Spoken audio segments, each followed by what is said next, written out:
National Research and Innovation Agency making a presentation. We request you to please take your seat here in front. And thereafter, Space Angel Australia and SABR in Australia. The presentations will be made, ladies and gentlemen, from this podium. We also have a clicker for your convenience. The clicker, the slide changer, as you can see, has a green button, which is to go ahead on your slides, and the red button is to go back, should you skip a slide. And the other thing that I have to announce is each presenter is going to get 3 minutes. We request you to please stay within time limit, and a buzzer will be sounded at the end of 2 minutes 30 seconds. So that will alert you when you have 30 seconds remaining. Additionally, there's going to be a timer running on the topmost right corner of your screen for you to assess time.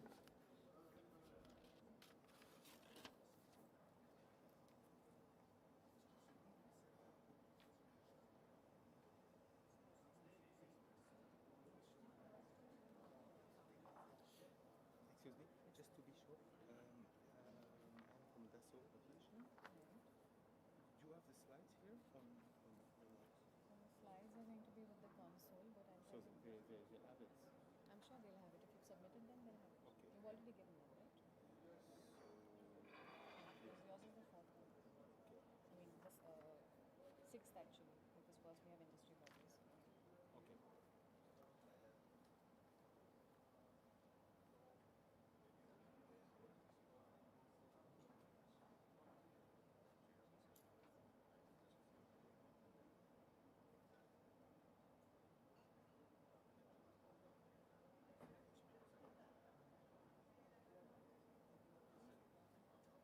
Hello.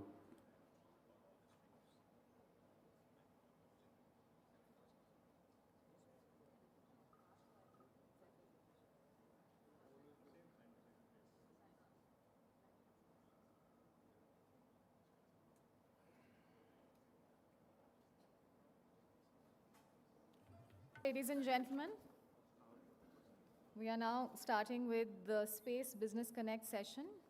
In this session, we have actually invited overseas and Indian companies to make a pitch about their companies. We have a total of 49 companies as well as 2 industry associations whose representatives are going to be making a pitch presentation. As I said earlier, we request each speaker to be brief and complete their talk in under 3 minutes. Before we begin with the pitch presentation session, we'd like to extend a very warm welcome to Dr. Pavan Goenka, Chairman InSpace, who's going to be chairing this session. We extend a very warm welcome to Mr. Somnath S., Secretary, Department of Space and Chairman ISRO, seated on the head dais. And we also extend a very warm welcome, ladies and gentlemen, to Dr. Vinod Kumar, Director Promotion InSpace, and Mr. Shantanu Bhattavdekar, who's the Scientific Secretary of Indian Space Research Organization. Let's extend a hand and welcome the dignitaries in our midst. And I extend a very warm welcome to all the distinguished delegates. And ladies and gentlemen, with that, I would first, of course, request Dr. Pavan Goenka, Chairman InSpace, to do the opening remarks. Can we have the microphone on, switched on the dais, please?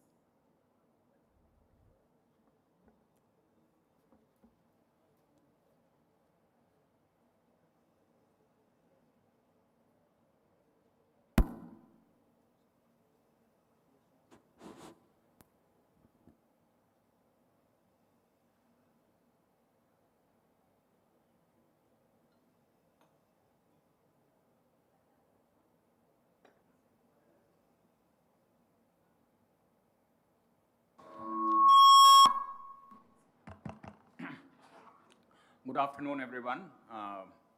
Secretaries, DOS, and my other colleagues here. Welcome to the grand finale of a hectic 2 days of schedule. And as was mentioned by Swarya, that we have about 50 people who will be presenting their pitch on their company. And this will be a Guinness Book of World Record probably for 50 people to finish their talk in 2.5 hours. And that too engineers and scientists and business people. So no politicians though. So so let's see how we manage that.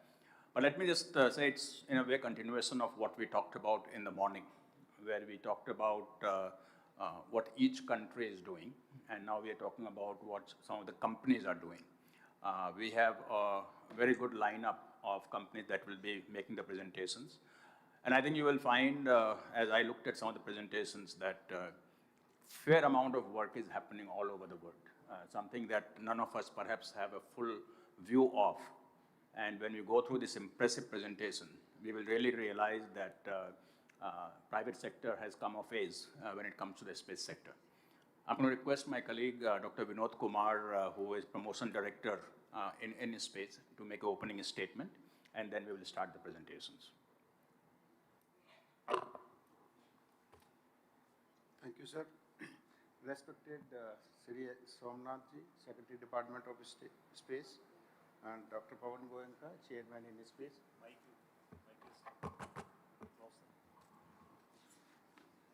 Ladies and gentlemen, very good afternoon. On behalf of G20 SELM Organizing Committee, I extend a warm welcome to all of you to this amazing Space Business Connect session. During this session, this presentation are planned by global space industry. It is indeed a very significant day as we gather here to witness the cutting-edge innovation and capabilities of space industries from around the world. Friends, we are witnessing a new space era in human history where the space industries are working to revolutionize our understanding of the universe.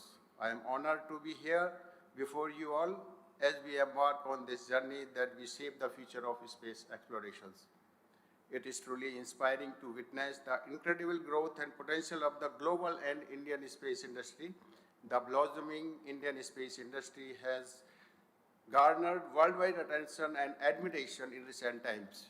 You should have read a recent article in New York Times, Explosive Growth of Indian Space Tech Startups. I am pleased to see that out of total 50 plus presentation, over 60% are from Indian industry. Your dedication, ingenuity, and relentless pursuit of excellence have positioned Indian space sector to be reckoned with within the global space community. Friends, the space industry with its ever-expanding opportunities has the power to transform not only the understanding of our universe, but also everyday lives of here on the earth. Under various verticals of space, I would like to express my gratitude to the G20 SELM Organizing Committee for this initiative. Your commitment to nurturing the space ecosystem is commendable, and we are privileged to have your unwavering support. The potential partnership that can develop here can propel your ventures to new heights. Without further ado, let us embark on this remarkable journey of limitless possibilities. Friends, new space era has begun. Thank you, and let the presentation begin. Please stick to the allotted time as we have to have presentation from 50 plus presentation. Thank you. Thank you very much, sir. And with that, ladies and gentlemen, we will first start with the presentations from the industry bodies. So I'm going to request Mr. Anil Kumar Bhatt, Director General of ISPA, Indian Space Association, to please make his presentation. Sir. Good afternoon and Jai Hind. Chairman ISRO, Chairman in Space, dignitaries on the stage, and industry delegates in the Space Economy Leaders Meeting. It's my honor to represent the Indian space industry here, and I will quickly go through some of that has been spoken in the last 2 days, would be a repetition. Please pardon me for that, but I would skip most wherever that is required. The Indian Space Association was made in October 2021 to create an enabling environment for strengthening the private industry in the Indian space sector and to propel India to the global forefront in the entire space ecosystem. And our focus areas were, of course, most importantly, unified for the policy framework, for energizing business growth, to interface with the defense and security agencies in India, for capacity and knowledge building, and for international partnerships. During our inauguration, these are the 4 frameworks the Prime Minister gave us. The first was allow the private sector freedom of innovation. Government to play the role of an enabler. We have to prepare the next generation for the future in space and treat the space sector as a resource for the progress of the common man. We today have these members I am flashing to you to just flash to you the major industry players in space which are there in India.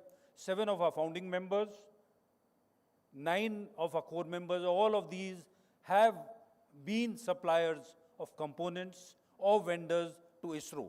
And now we are looking at them to evolve as independent entities to do end-to-end work in space. We have associated members also, which are also some of them international companies, and we have a large number of startups. Putting them as per their expertise, this is how the upstream, midstream, and downstream looks in India.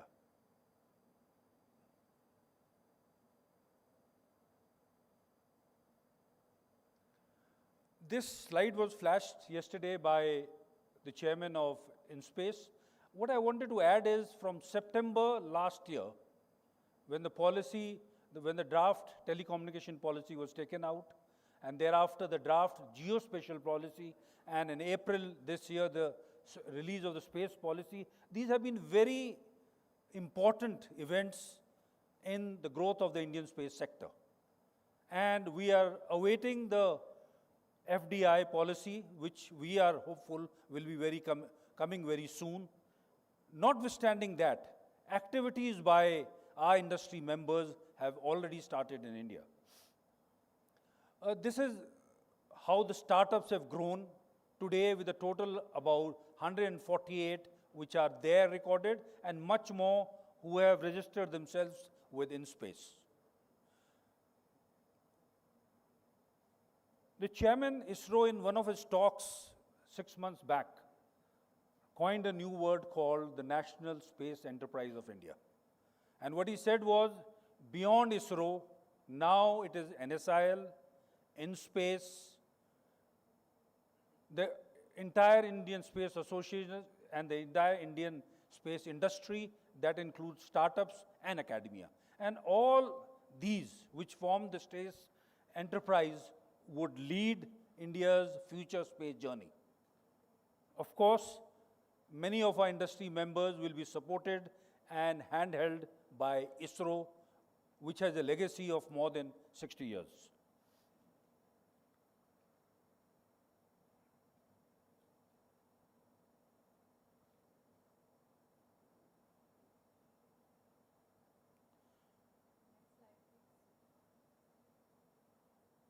Move the next slide, please.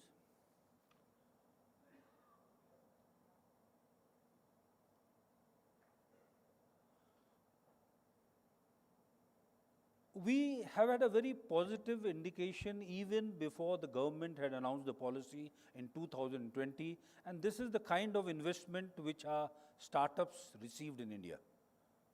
And every year it has been increasing, and in 2023, we are very confident that it will cross the figures which are there for 2022. Some of this was again flashed by my chairman, but I would like to highlight to you some of the major activities which has happened is, of course, firstly is the signing of the contract for the PSLVs, 5 PSLVs, with HAL and L&T consortium. Then is Skyroot, which was a startup which just came up in 2018 and was able to launch in November 15, 2021. Agnikul is another company which is making a 3D printed semi-cryogenic engine which has been tested on ground, and we hope they would be launching very soon this year. We had a historical launch of 72 satellites in 2 launches for OneWeb, which happened last year and this year in April. Digantara, again a startup, has successfully launched the world's first commercial space-based weather monitoring systems.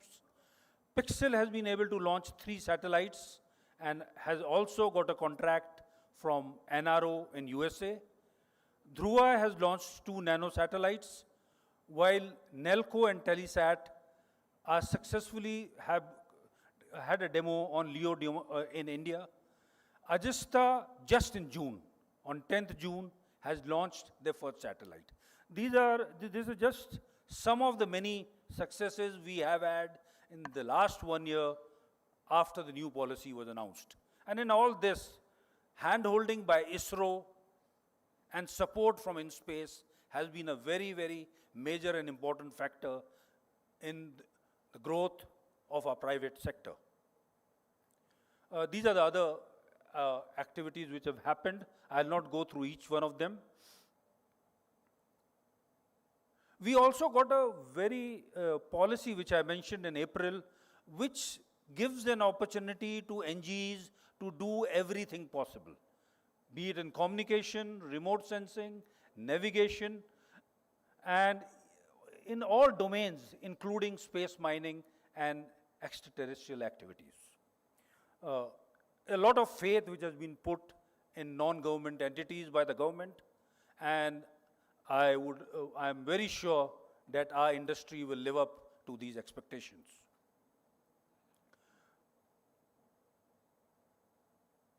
We have released certain documents. This document I just wanted to highlight.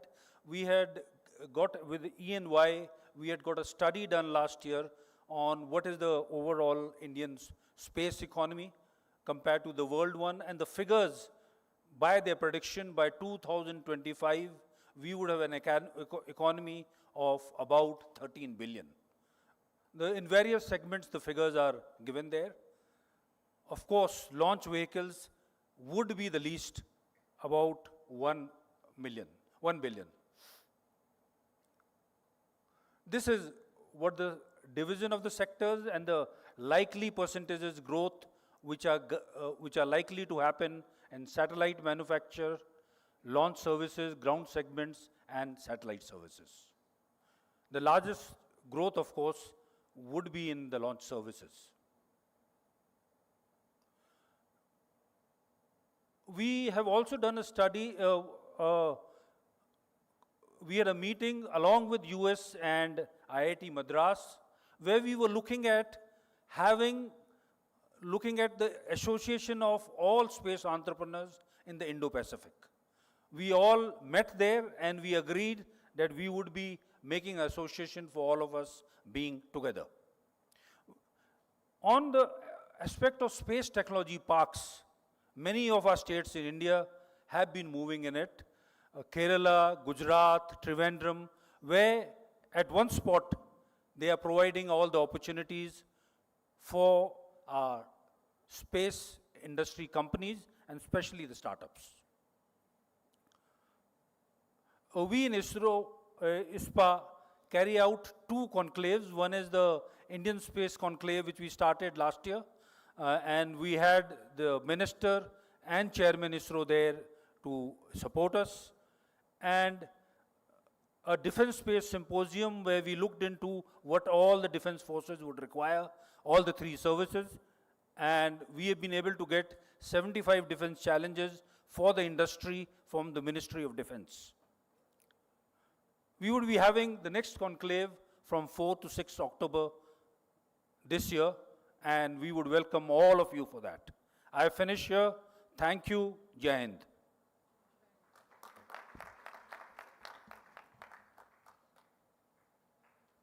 Thank you very much, sir.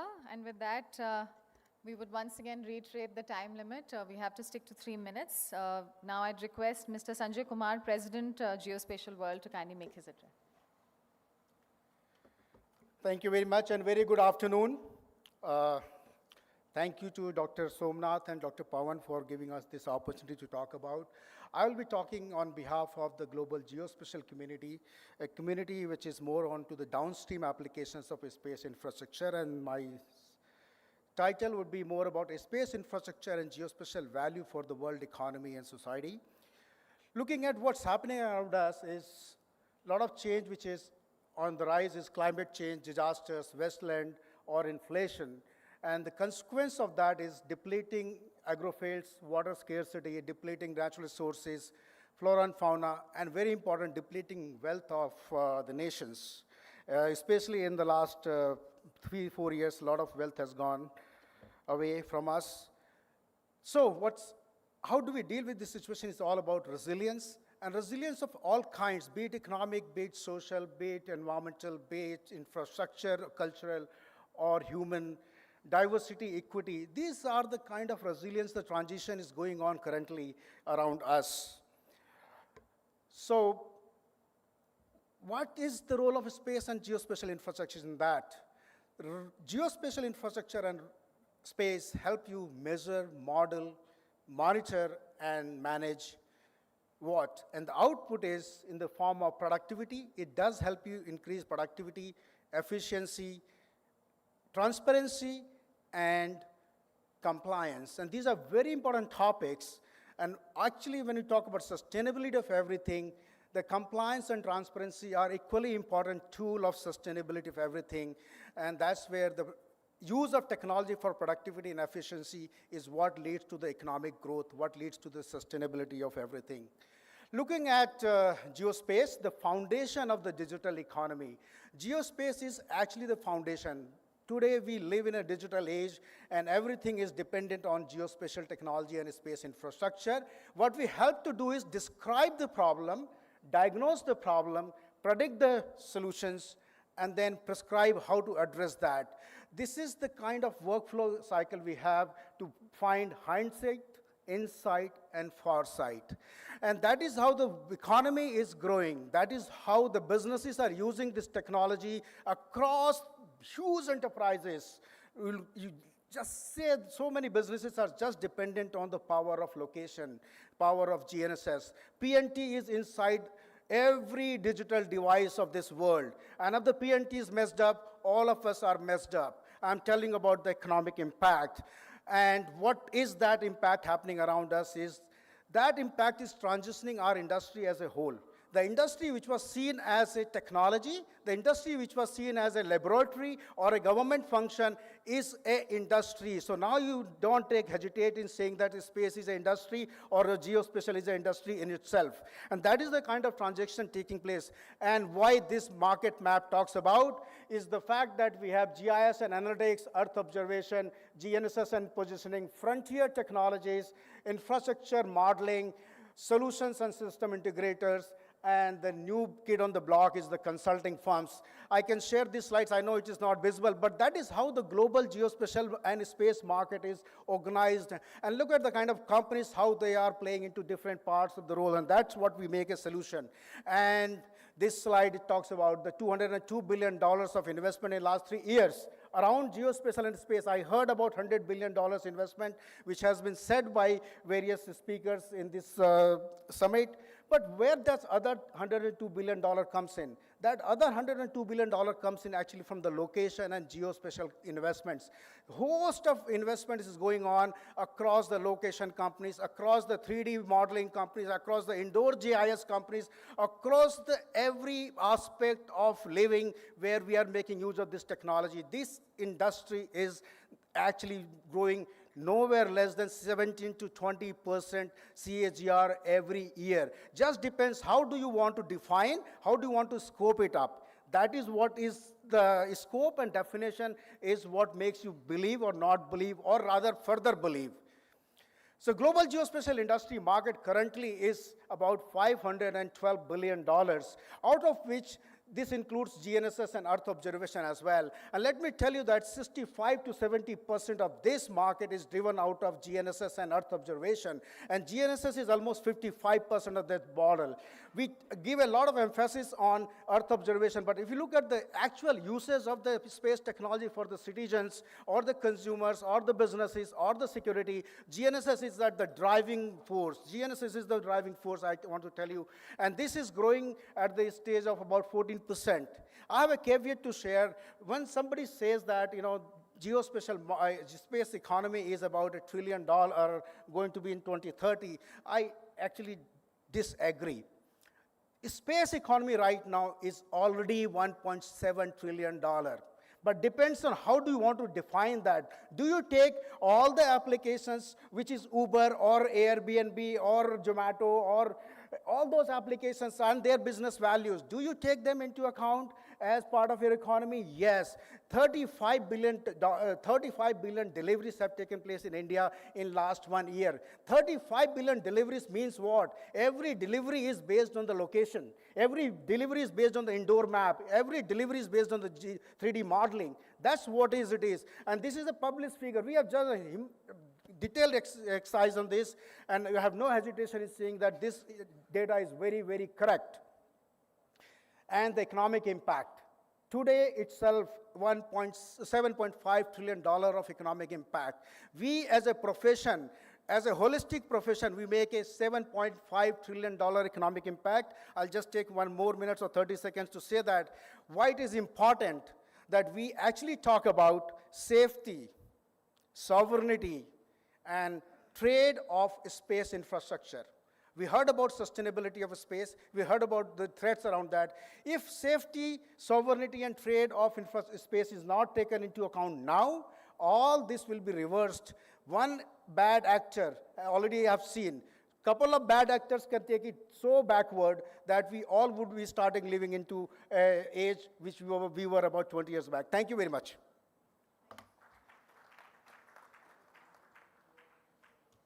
Ladies and gentlemen, I'm now going to request PT Pacific Satellite Nusantara Indonesia, and to all the speakers, the presenters, I'd like to inform you once again now that we have a buzzer which is going to sound at the end of 2 minutes 30 seconds, and so that will alert you that you have 30 seconds remaining. You will also have on the top right of all screens the countdown timer running so that you're aware of time. Let me now invite PT Pacific Satellite Nusantara Indonesia. Sir, you can also do it from here. Is it quicker? Before it starts, just for the knowledge of people from outside India, one of the areas where India has made significant opening up in this year is in the data availability.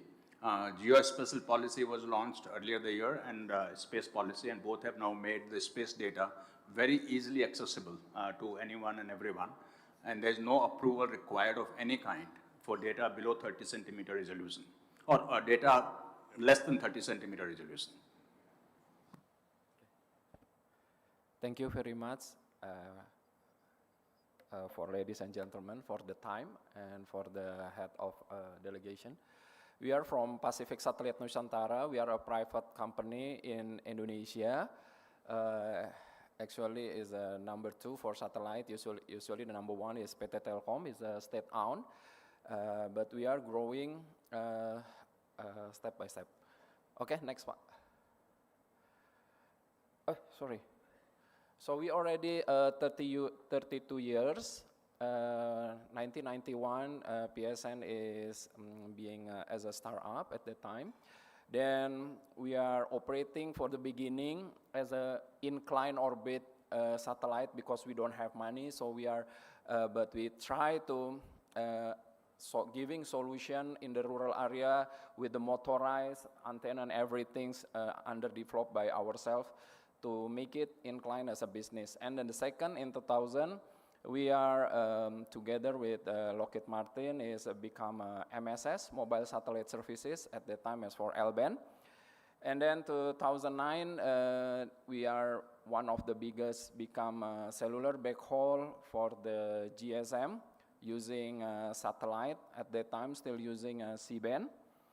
And 2016, we are complete MBO, means management by objective, means we are finished our financings, we changed our management. So then from that time, we have resources that to change all the platform of PSN. After that, 2019, we start Nusantara 1. This is the first HTS for Indonesia, even already have a IP star at that time. And then after that, 2020, we launched Nusantara 2 from this collaboration with China.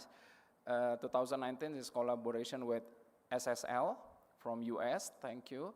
And also in several weeks ago, we just launched the Satria 1, or we call Nusantara 3. is a Satellite Republic Indonesia. This is the first collaboration with the government, 150 gigs.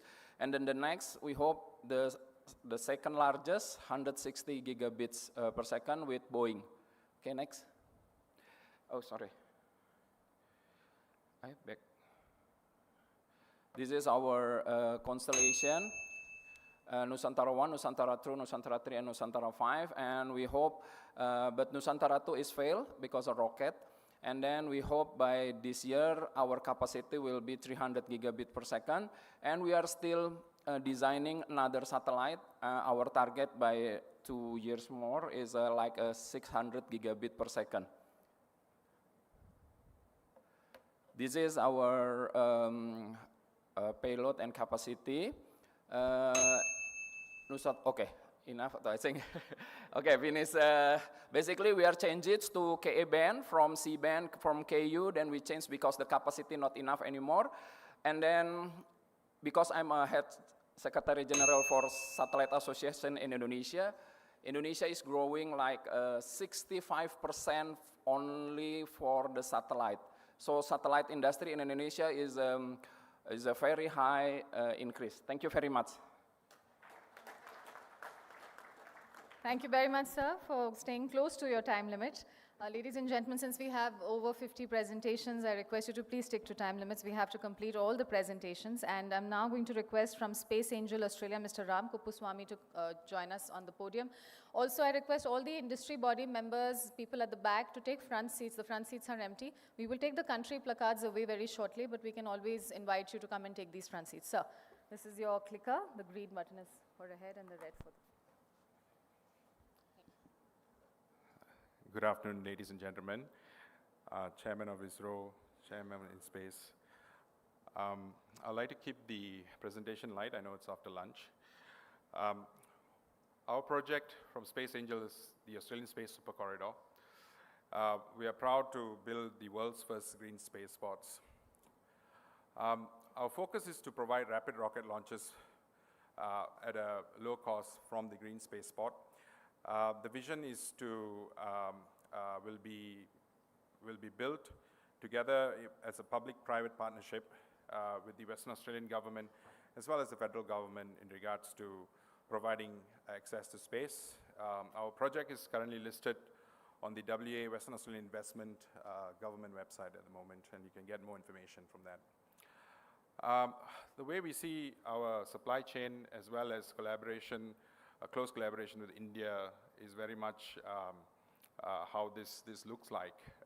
In terms of shipping routes into Australia, Fremantle Port, which is pretty much Perth, is the entry point, and then it goes through right all the way through Brisbane and then gets back out.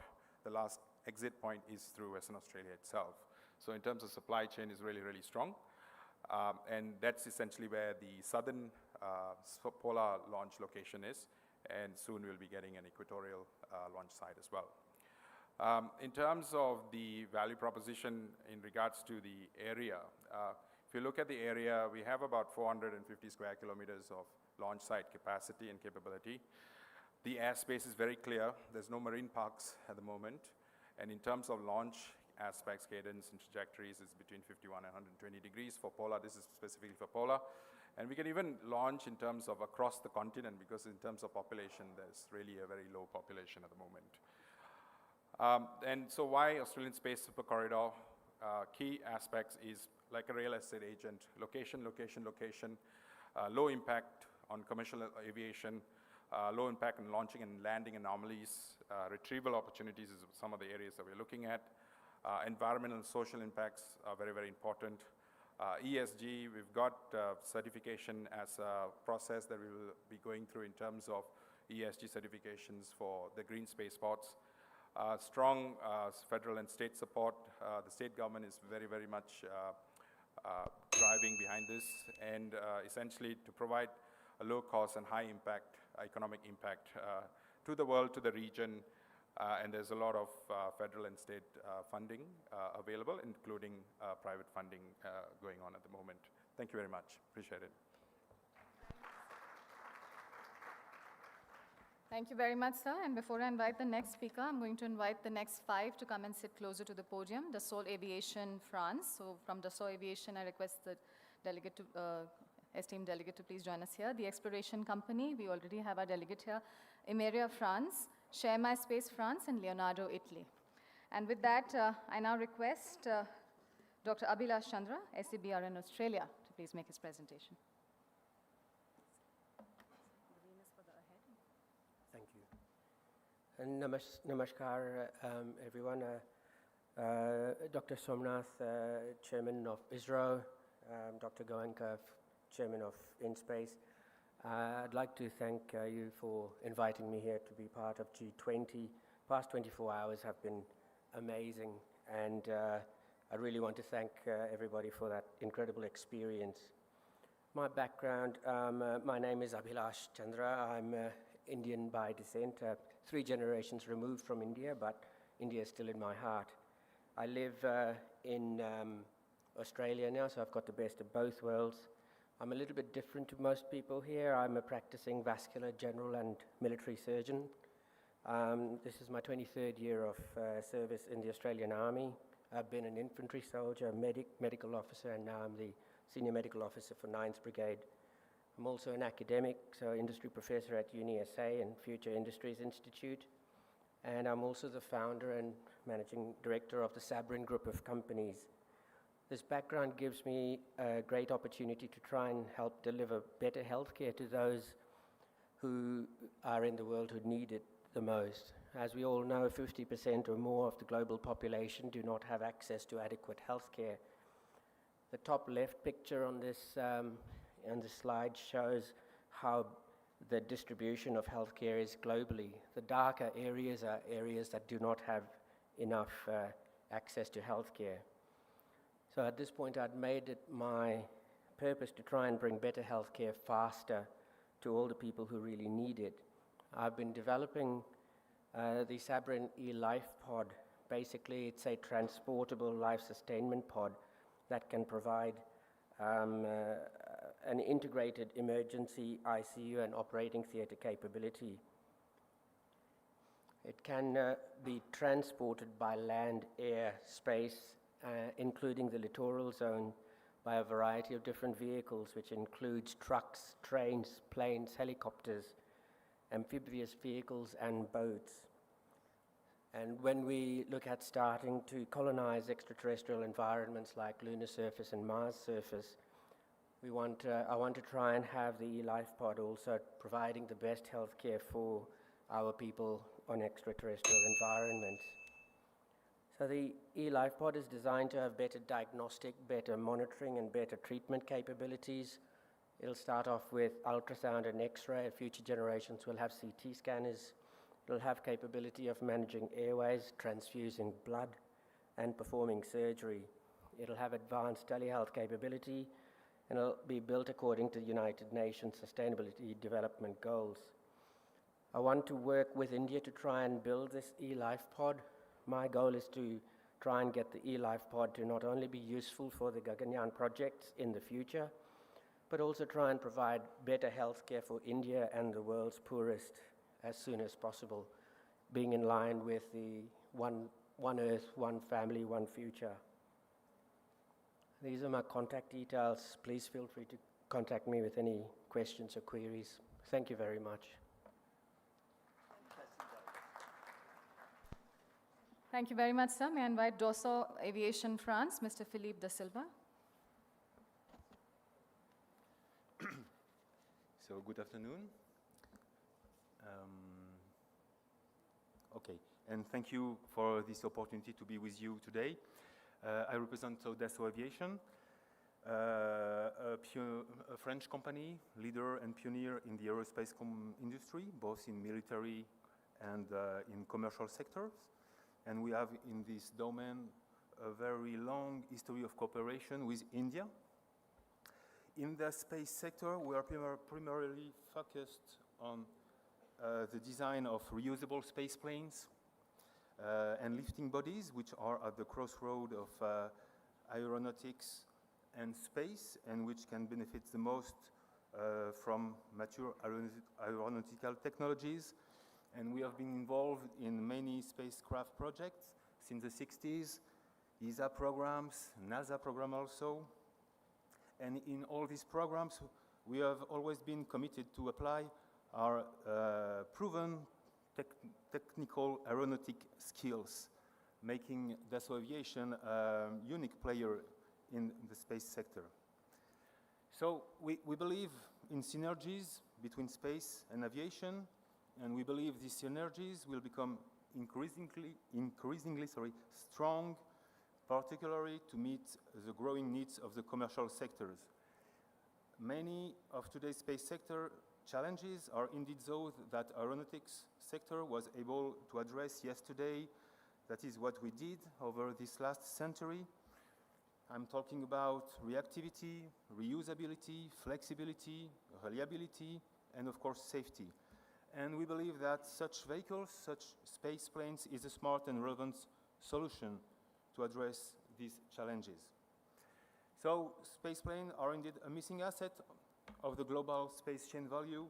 I was just talking about technical challenge, but space planes also bring key operational capabilities, such as return from orbit, which is still poorly addressed today, and for which we need to come up with more innovative concepts. Because the need to down mass is going to grow, whether it's people with development of manned flights, but also microgravity experiments, lunar samples, and we're working on such concepts in Dassault Aviation, because tomorrow it will no longer be a question of returning passenger and resources or equipment in the middle of the Pacific Ocean, but of operating on hourly schedules, returning as do airplanes at conventional airport, and using existing infrastructures.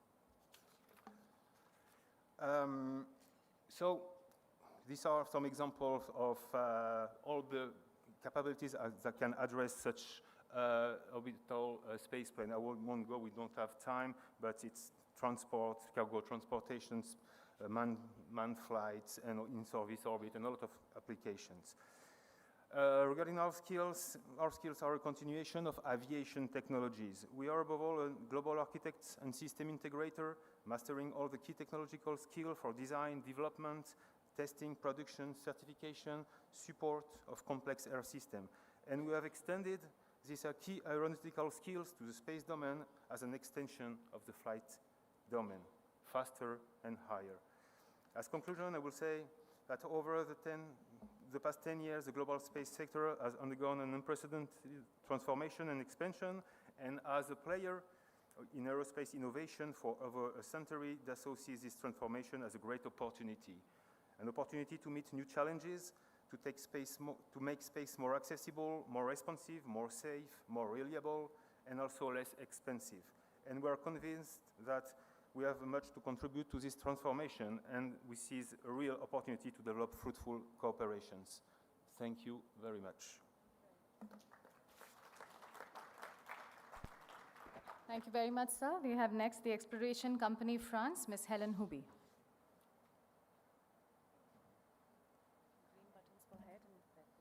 Okay. So, hello everyone, and I'm going to bring you in space. Our mission is to democratize space exploration, so to make it affordable, that is to say accessible from a price point of view, to make it sustainable. We are the first in the world to fly a space capsule with green propellant, and to make it open. We are the first in the world to open source our interface, and we want to be able to serve in a cooperative manner International Space Station, American Space Station, and also Chinese Space Station one day. So you see here basically our vehicle, our vision. Our vision is to make basically orbital vehicle like Volkswagen makes car. Our vehicle are made out of 2 bricks, 1 capsule, which fly to space station around the Earth, fly to space station around the moon, and then comes back and then can be reused, flying with green propellant, a technology that we develop in-house. And the second brick is the trunk, the service module, empty or filled with cargo when we go to space station around the Earth, and when we go to the moon we need additional energy, so we develop in-house a cryogenic oxygen methane engine that enable us to go to the gateway and or to land at lunar surface, and that engine can be refueled in orbit So hence we can use, for example, the Starship capability as a tank to be able to perform several missions. So these are like cool design, but probably you want to know where we are today. So we started working in September 21. Today we're actually 82 employees because we grew since that slide, so since last week. We've raised around about 55 million euro, which is a record in Europe. We closed the biggest Series A ever raised in Europe by a space company. That when there were war in Ukraine and double-digit inflation. And we are flying this year in October together with India. So thank you then to Radhakrishnan for the excellent cooperation that we've been able to set up with him. So we fly our first baby capsule second week of October, and it will be launched by PSLV. And in 24, we fly our subscale vehicle that will be launched by SpaceX. I want to show you some cool hardware picture, so that you can see that this is real actually. You see on the left-hand side our baby capsule that will be launched here from India, second week of October. You see in the middle the mid-size capsule, which is currently in the manufacturing process. On the bottom of the slide, you see our new integration room in Germany, and you see on the right-hand side the two in-house engines that we're developing in-house, green propulsion on the one hand, and oxygen methane for landing at lunar surface. And as a conclusion, I would like to thank again India for this amazing organization and for giving me the opportunity to present to you the exploration company, as well as for the great cooperation so that we can launch together this year our first baby capsule, and for the cooperations to come, among them a strong cooperation for the parachute and more to come. Thank you for your attention. Thank you very much, madam. And with that, I'd like to invite Emeria France, Mr. Philippe Gauthier.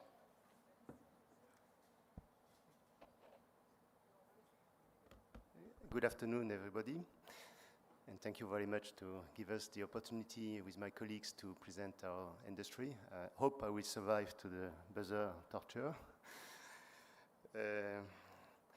Okay, Emeria in brief. We are a medium-sized company, 70 million of revenue dollars, 400 employees, 3 plants.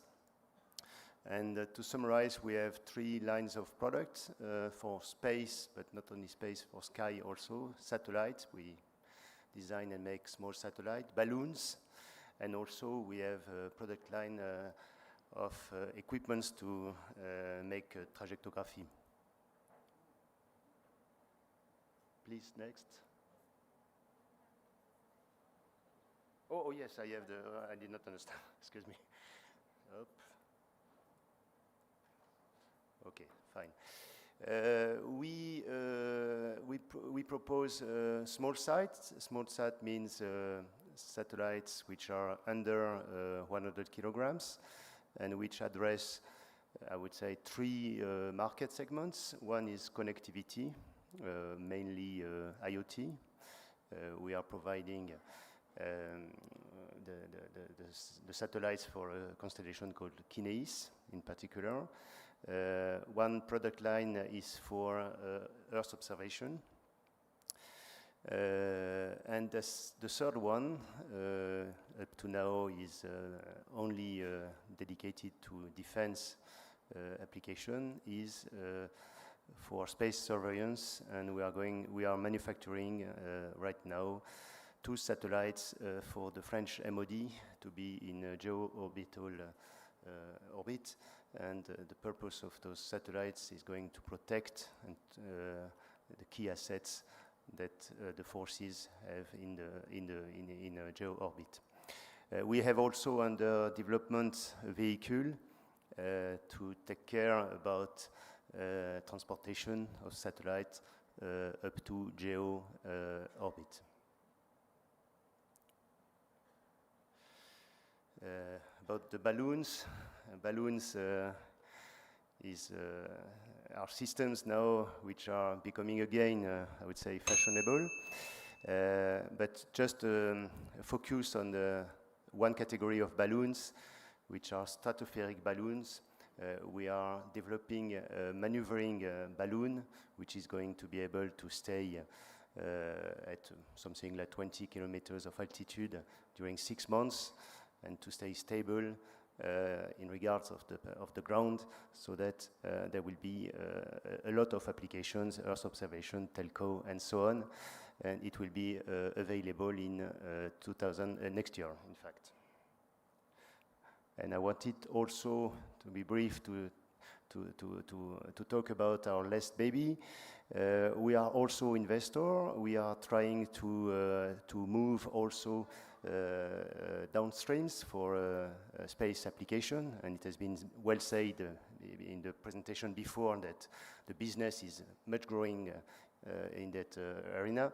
And we have created one year ago a startup which is going to focus on the subject of water, inland water, management of the water, prediction of disasters, with two segments. We are going to put in orbit a constellation of satellites to make certain measurements daily on 30,000 points on the Earth. And we have also, of course, a digital segment, which is providing data and services to manage quality and quantity of water. And of course, it's a key subject all around the world. Thank you very much.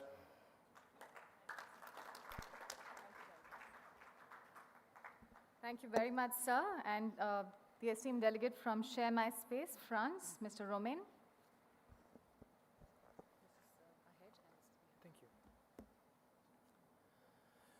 Good afternoon, everyone. Dear Chairman, I'm very honored to be here with you and to present to you my company, Share My Space.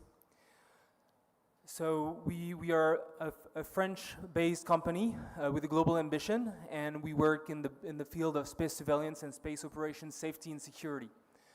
So we were incorporated in 2017 for one fundamental reason, Earth orbit congestion. So now there are more and more satellites in Earth orbits, more and more space debris that are causing increasing risks for the sustainability of human activities in space. So our fundamental mission is to tackle that. So how do we do it? So we've built a system that we called our orbital information system, which is a set of algorithms and database architecture, all secured. So we ingest, process, package, and distribute high added value data for our customers, who are institutions, military bodies, and commercial players in the space sector. So we ingest data from various sources, public sources, sources from partners, including our customers. And as a key part of our orbital information system, we control a network of optical stations scattered around the world. We currently have 4 operational optical stations. And we've actually designed, developed, and deployed the key innovation that we call the multi-telescope observation station. So it's an optical system made out of 4 optical telescopes that scan the sky and detect all the objects that cross an observation ring. So it works a little bit like a radar system would do, but using optical technology, which enables us to drive the costs down and to bridge the gap with the commercial market. So we've designed the system to be extremely sensitive in LEO, across all orbits, and in particular in LEO, also very, very accurate, so it enables us to address a wider market. So currently we detect even the smallest objects in the US catalog, both in LEO and in GEO. So going forward, so yeah, we've successfully addressed the key segments of our market, so institutions, military, and commercial players. We have 15 customers in 7 different countries around the globe, and we've really managed to package key products for each of these segments. So we are looking forward first I'd like to thank again the ISRO and CNES for having us here, and we're definitely looking forward to further collaborations with Indian partners. Thank you. Thank you very much, sir. And ladies and gentlemen, before I invite the next speaker from Leonardo, Italy, we have Thales Alenia Space lined up. After that, I invite iSpace Incorporated, Japan, Sagri, Japan, and Unmanned Exploration Laboratory, Republic of Korea. So let me now invite from Leonardo, Italy, Mr. Sandro Panagini. Good afternoon, everybody. Thank you for the possibility to present Leonardo activities and in special a focus on the space Leonardo activities.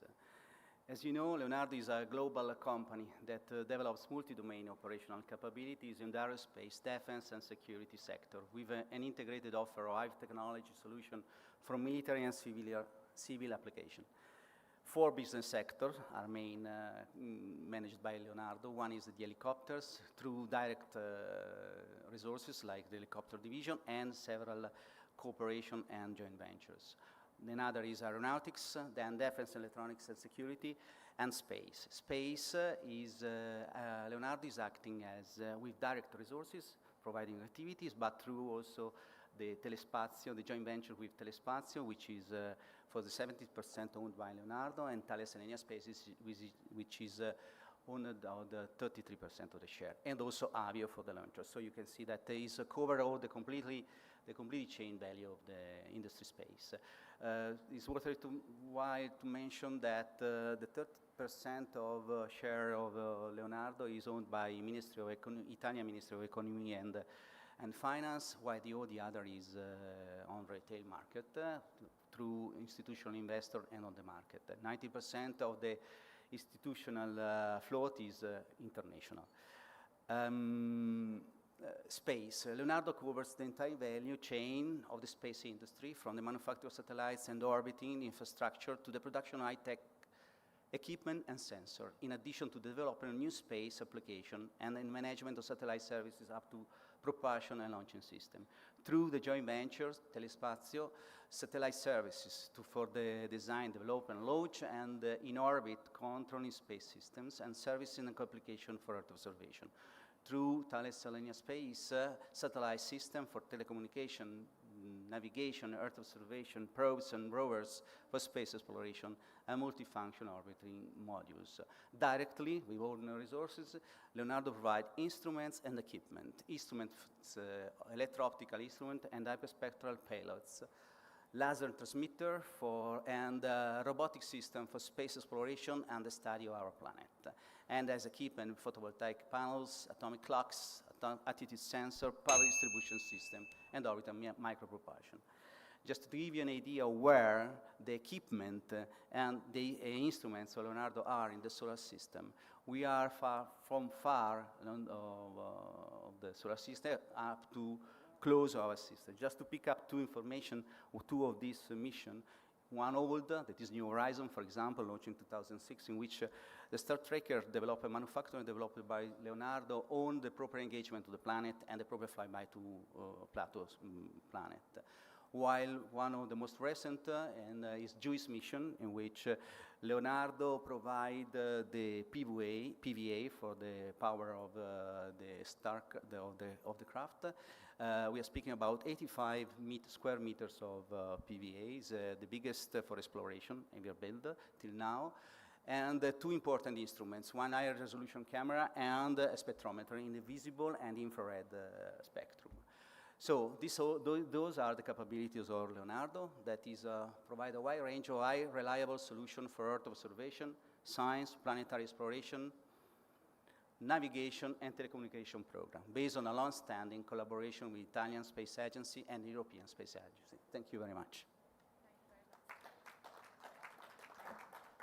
Thank you, sir. And may I invite from Thales Alenia Space Italy, Mr. Vincenzo Giorgio.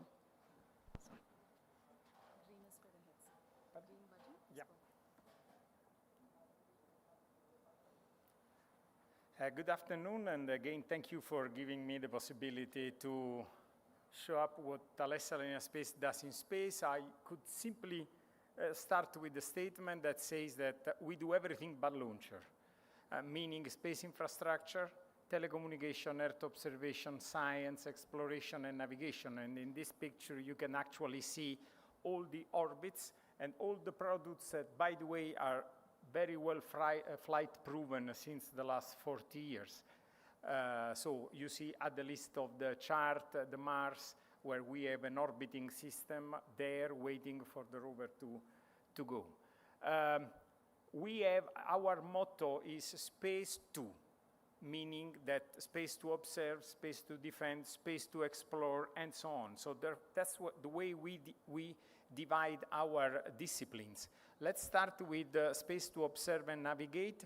I'm referring specifically to a very specific competence of Italy in the radar system. It all started with the Cosmos SkyMed, Constellation 6 satellite going on, and 2 ready to fly, which allowed us to go into the position of a main actor of the ESA EU Sentinel for the Earth observation, whatever field.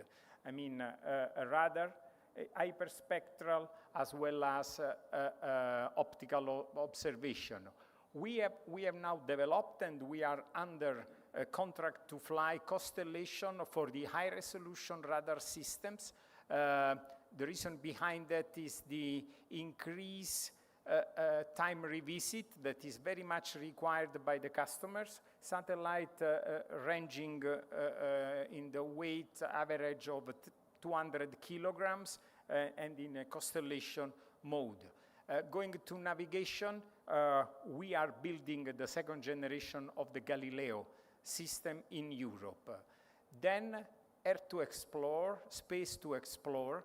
Our heritage starts from Space Lab, therefore we are talking of the 70s, more or less, or the 80s, and we've been working on the International Space Station, where we have a major role. I mentioned the fact that Thales Alenia Space has built more than the 50% of the habitable volume, and we are today the major actor in the building of the Lunar Gateway in terms of habitable volume. We have the International Lab, we have the Esprit module for the resources, we are building the US-led HALO under contract with a US prime, and we are developing under the Italian Space Agency a lunar habitat on the surface.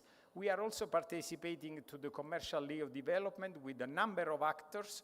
Today, we have a contract in place with Axiom, and you see the 2 modules, flight models being already manufactured in TAS, and we have the Martian mission ExoMars. We already have a satellite flying around Mars. We will land the rover in 2028. Actually, it would have been launched in 2022, but due to the crisis in Ukraine, the launch was delayed for the existing cooperation between Europe and Russia, which was actually destroyed. This being said, we are very much active in trying to look for area of cooperation with India as well as with other countries, including the possibility to localize some of the production that we have. As you see, what we need here is be competitive, and we're trying to do everything allow us to do that. Thank you very much. Thank you very much, sir. And now I invite from iSpace Incorporated Japan, Mr. Masayuki Urata.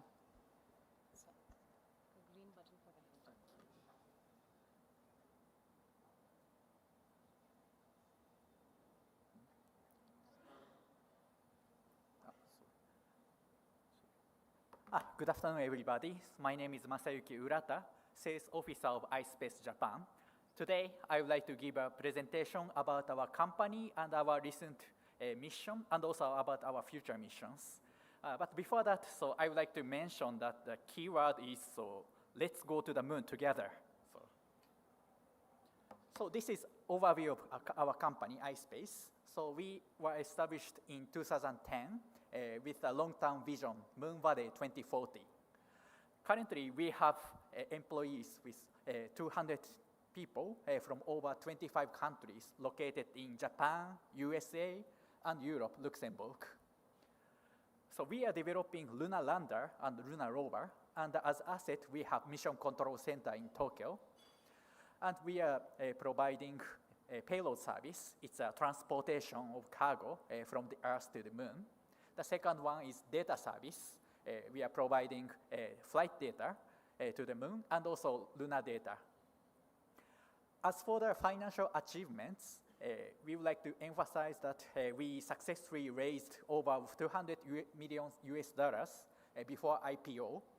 And in this April, we succeeded in IPO in Tokyo Stock Exchange growth market. So it is the first IPO as a startup space startup in Japan. And this is the overall overview of our mission 1. So we launched our first lander to the moon last year in December, and we attempted lunar landing in April 2003. Yeah. So unfortunately, the result was ended as hard landing, but it is very important that we identified the root cause of the hard landing as a failure, and we can reflect such lessons learned, utilize lessons learned for the future missions. Yeah. Then as you can see, so we successfully took some pictures in the lunar orbit, and also there's some analysis as a hard landing. Then you can check our detailed analysis in the YouTube, but it is a kind of software error related to altitude measurement. Yeah. Then this is our future missions. We have two future missions now specifically planned. Yeah. So mission 2, we are going to use the same lander, and as for mission 3, we are going to upgrade for commercialization, which has 500 kilograms payload capacity. We are going to launch mission 2 in 2024 next year, and mission 3 in 2025. As for mission 3, we got a big contract from NASA under CLIPS program, and we are going to bring 100 kilograms of NASA's payload to the far side of the moon. We are going to bring 2 commercial communication satellites together with this lander. Yeah, if you are interested in a lunar mission in the future, so please kindly contact us, and let's go to the moon together. Thank you very much. Thank you very much indeed, sir. And before I invite the next presenter, may I invite presenters, the next set of 5 presenters to please come and take seats close to the podium. Unmanned Exploration Laboratory, Republic of Korea, Glabcosmos, Russia, Inmarsat, UK, Mithira Global Communications Limited, and Voyager Space, USA. And now I invite from Sagri, Japan, Mr. Satoshi Nagata. Green button for the going ahead. Okay. Nice to meet you all. And at first, I'd like to thank you, ISRO team and the admin team for today. Nice to meet you. I'm Satoshi Nagata from Sagri. Our company from Japan, established in 2018. Actually, we have a company in Bengaluru here. Actually, I'm leading the Indian engineering and sales team. I'm leading from India. Yeah. Actually, our company in our world, we are utilizing the satellite images, AI, mapping technologies. We are utilizing these 3 key features of technology and supporting farmers in emerging countries. Okay, this is an example of our technology. We have 2 key features. Yeah, one is the auto mapping of farmland. We are, for example, in emerging countries, farmland is scattered. For example, in Himachal Pradesh in India, scattered and hilly, it's very difficult to track. But however, if we use Sagri technology, we can map easily. Based on this mapping, after that, actually we can check the total carbon, available nitrogen, pH/cc, main chemical indexes we can track. Maybe based on these analysis, we can optimize the fertilizer. Actually, in this scenario on the world, fertilizer cost is 2 to 3 times, and also the limitation of the supply of nitrogen. That's why farmers are suffering of the high cost of fertilizer here. To deal with these challenges, we Sagri can provide the optimization of fertilizer based on satellite image analysis. Then, after these analysis, we can support farmers like these, based on satellite image analysis of farmland. Then we can suggest farmers to please decrease chemical fertilizer. Based on that decrease, farmers can decrease the greenhouse gases from the farmland. Based on these degrees of greenhouse gases, we can contribute also to the a carbon neutral situation in the world. Then after that, farmers can get the carbon credit revenue from in the voluntary credit market. Yeah. In this concept, we SAGRI working actually from India and Kenya, Thailand, Vietnam, all over the world. We'd like to work together. So, and friends from the world today, if America, if you would like to partnership with us, yeah, we are open today. And also, I'm based in Bangalore, so maybe whenever you are free, we can have a call each other. Thank you for listening. Dhanyabad. Thank you very much, sir. And ladies and gentlemen, next we have from Unmanned Exploration Laboratory, Korea, Mr. Yongsub Kim. There you go,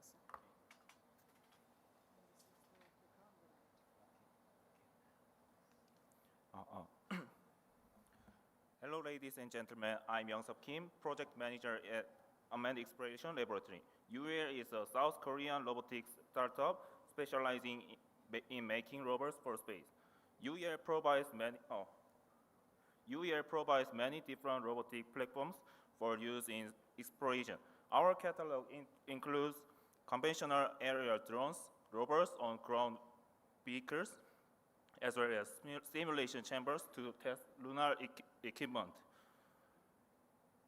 As a leading startup aligned with Korea's national space policy, we have partnered with key national research institutes in aerospace, construction, and nuclear energy, and are paired with multiple government projects for space exploration. We have built and tested multiple prototypes of lunar rovers.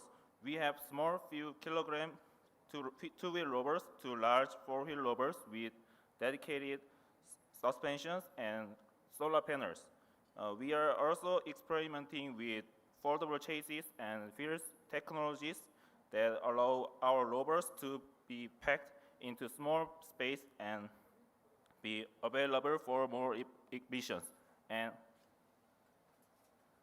this is our foldable wheel rovers, and we can downsizing our wheels like this mechanism. Okay. We also have separate technologies for 3D printing technology that can use lunar regolith and manufacture synthetic lunar soil for experimenting lunar equipment.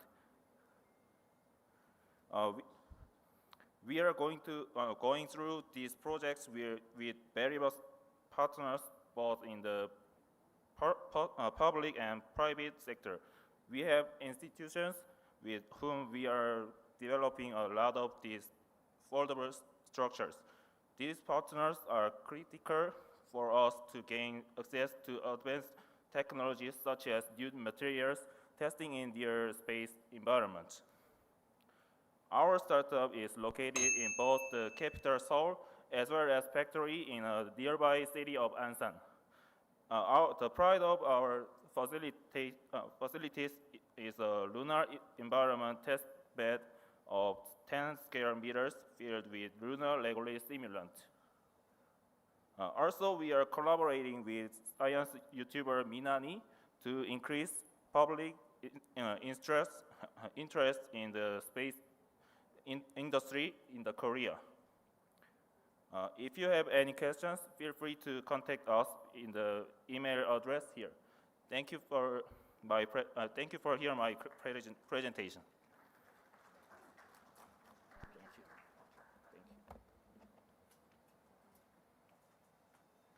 Thank you very much, sir. And with that, now let me invite from Glabcosmos, Russia, Mr. Dmitry.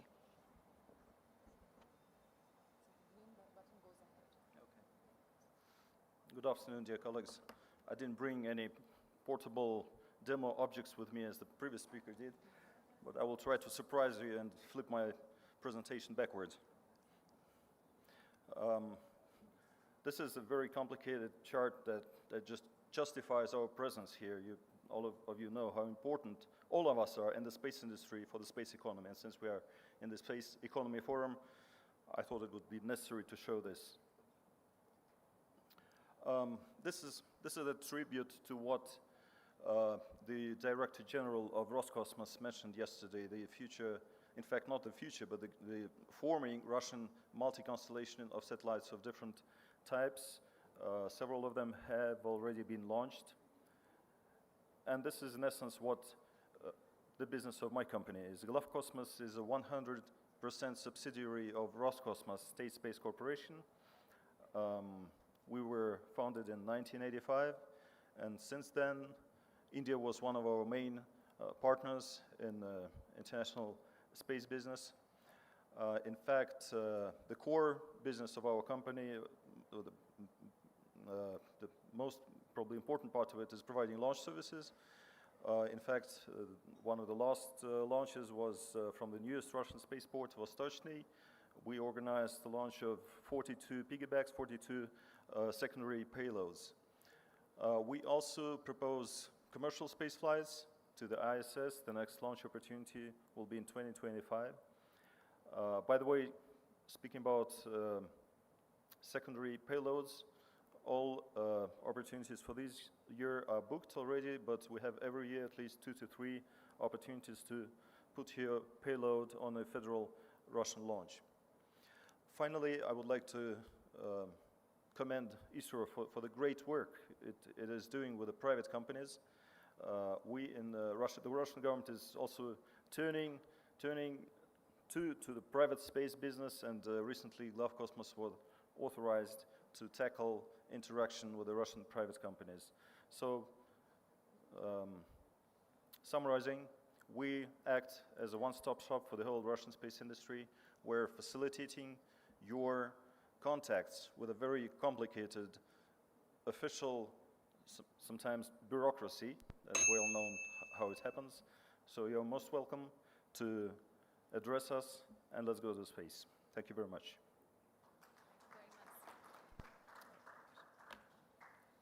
I'd like to now invite from Inmarsat UK, Mr. Gautam Sharma.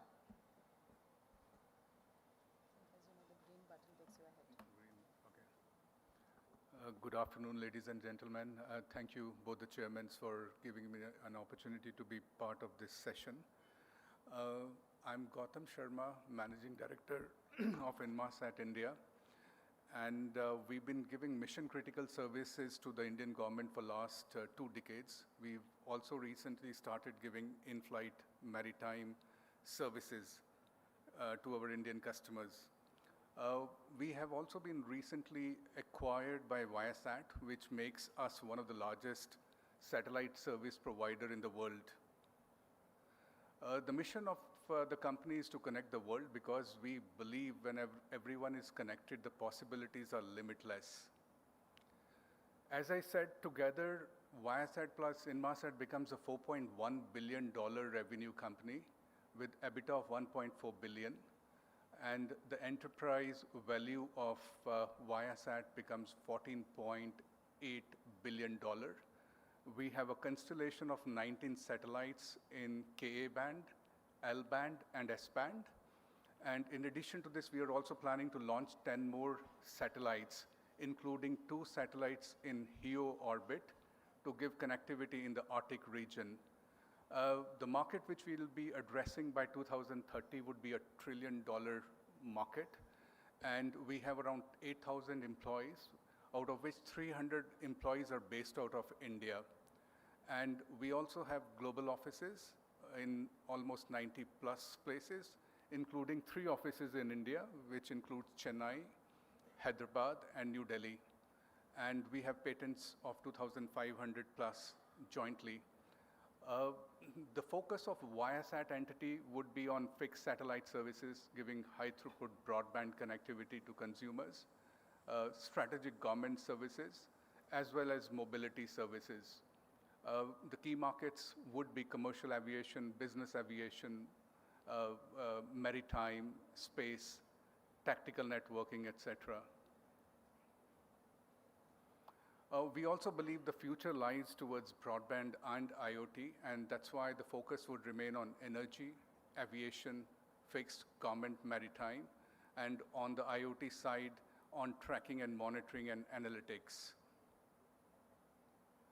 As I said, we believe in connections, and our focus remains on sustainability because we strongly believe protecting environment is important for every citizen, community and charitable giving, and diversity and inclusion. These are few of the customers which we're already serving in India, which includes Vistara Airlines. They're using our safety suite broadband solutions in their cockpits. In addition to SpiceJet, where we have in some of their 777 Maxes, our Global Express services. We also serve Great Eastern Shipping Corporation of India by digitizing their maritime vessels, Shipping Corporation of India, and similarly, we're also giving connectivity across board to defense forces, which includes Swift broadband as well as fleet broadband and Inmarsat-C services. That's all from my side. Thank you very much. Thank you very much, sir. And now may I invite from Methera Global Communications Limited, Mr. Ravi. Sir. Okay.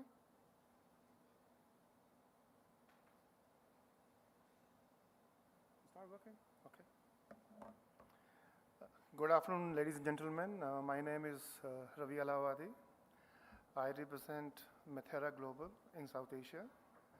Methera Global is a UK-based company making constellation of MEO broadband satellites. Our motto is to provide services anytime, anywhere, instead of every time, anywhere. Ours is steerable beams. The satellites are at 19,500 kilometers. The filings are in the Ka, QV, and W bands. The constellation is of 128 satellites, out of which the first 12 satellites will go into the orbit in December, starting December 2024. The other part, which is very important for us, is the low-cost terminal which we are developing. It's a terminal which is developed under the leadership of Methera with the consortium of some companies. The design is at this moment proprietary, working for Ka band, but I'm pleased to announce that very soon this terminal will evolve to switch over to the other bands, including GEO, LEO, and other bands. This terminal has two usage, one for the residential users, up to 300 Mbps using 60 centimeter antenna, and 1.2 meter antenna giving up to 1 Gbps speed. These are our main markets, starting with the residential enterprise broadband services, GSM backhaul, government for digital rollouts, services including the earth monitoring, military and defense, other data and communication services, disaster recovery, and rescue services. Just to conclude, we are a bridge between MEO, bridge between GEO and LEO, and we are totally aligned to what has been mentioned every time, Vasudhaiva Kutumbakam, which is one earth, one space, one family. Thank you so much. Thank you very much, sir, for that very crisp presentation. And I'd like to now call on, before I call on Voyager Space USA, may I also invite the esteemed delegates from Eliana, Singapore, Indra, Spain, Satlantis, Spain, PLD Space, Spain, and Hindustan Aeronautics Limited to be closer to the podium. And I invite Mr. Marshall Smith from Voyager Space. Thank you.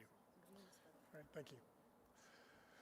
So we'll go ahead and get started. So at Voyager Space, I talked a little earlier, we're building the infrastructure. We're trying to have inventive space infrastructure and diversified technical solutions. A lot of mumbo jumbo there, but what I'll say is, you know, this is what we're mostly known for is Starlab. Starlab is, Voyager is building the first commercial space station.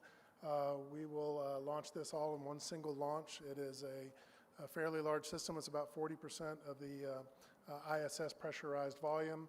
It has a power propulsion system, 60 kilowatt power propulsion system, The actual research system that's in the vehicle will have 100% of the payload capacity of the ISS, actually, and then some.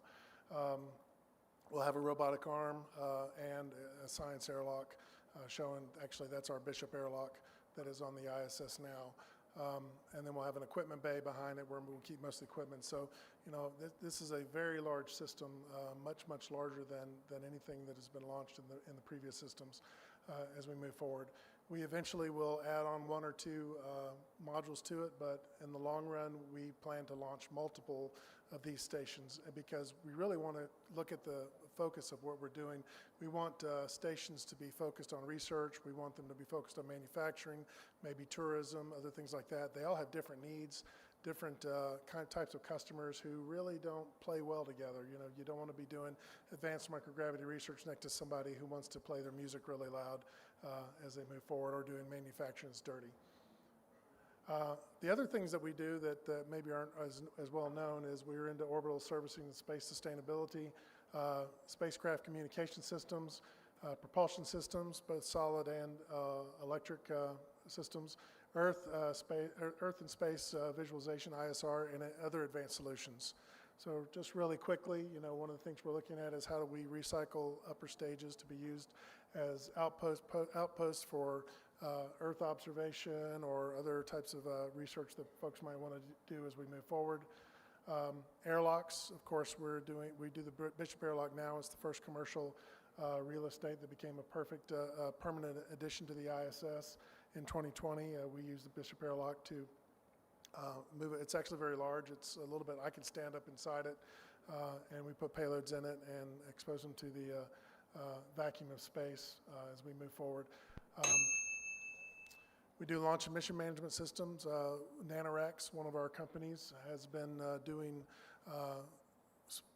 research on the ISS for over a decade.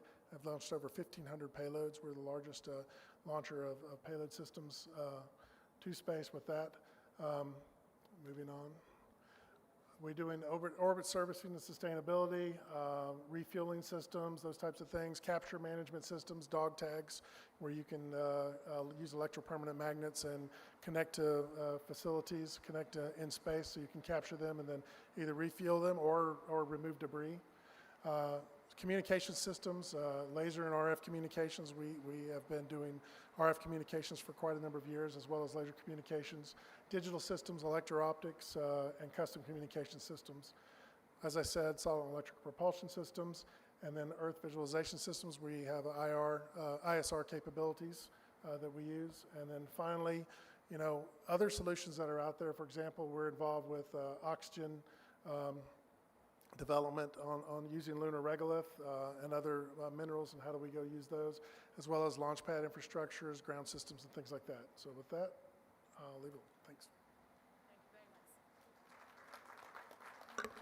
Thank you very much, sir. And now from Aliena, Singapore, Dr. Mark is going to present. So, the green button is to go. Sure.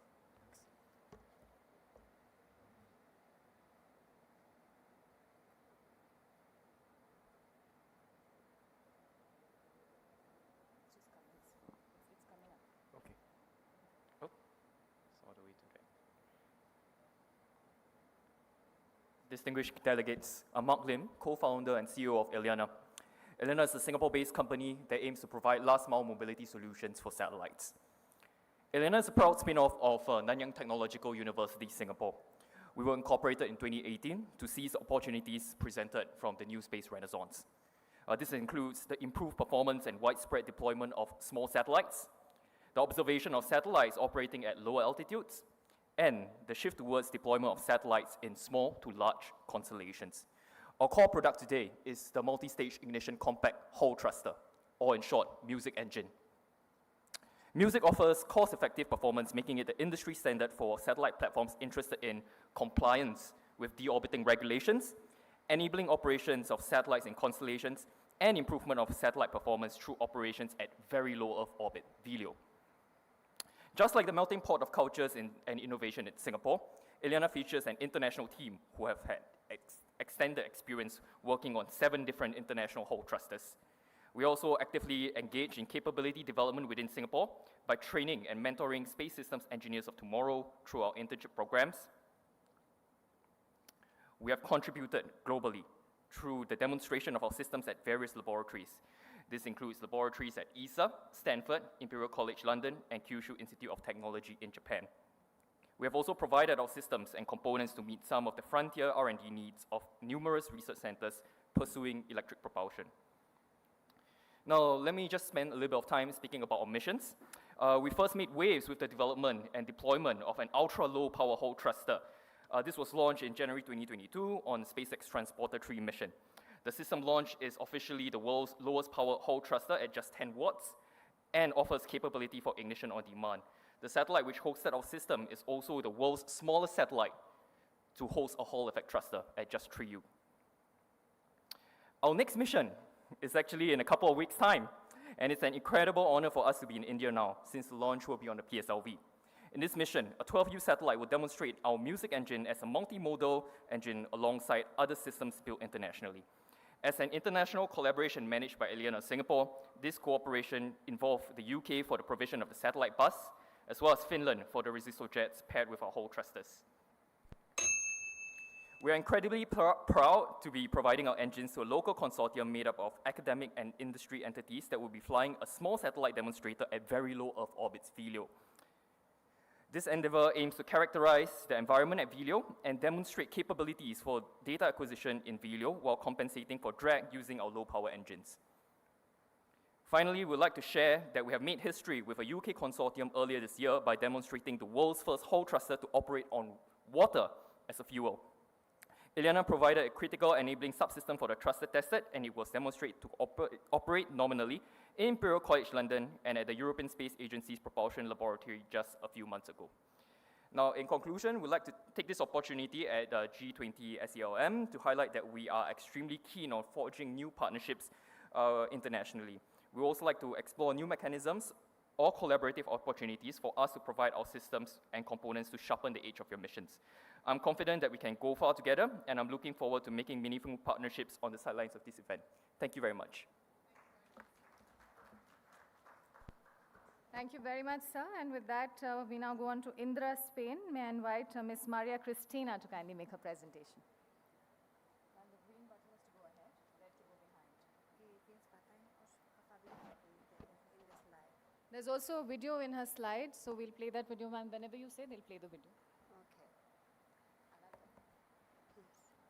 Okay, thank you very much, everybody. Thanks for giving us the opportunity to stay here, showing a little what Indra company can do for everybody in the world, especially regarding to the space. Indra is a company that more than 56,000 employees around the world, with a presence in more than 46 countries, and with projects in more than 140.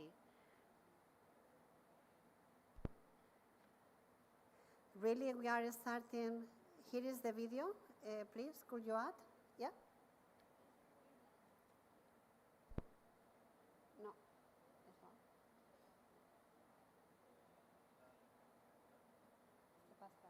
Go to the following. Okay, thank you. Okay, good. Thank you very much. This is our radar for surveillance of the space.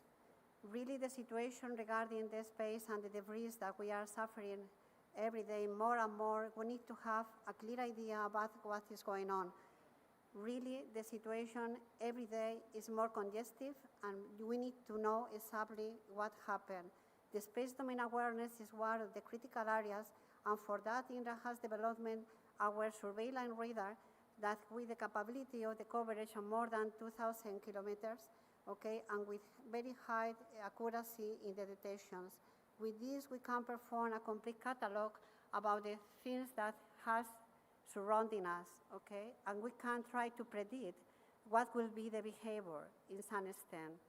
In this situation, we have an L-band radar, monostatic, with transmitter and receiver antennas oriented to the south area in a plane forming of 30 degrees.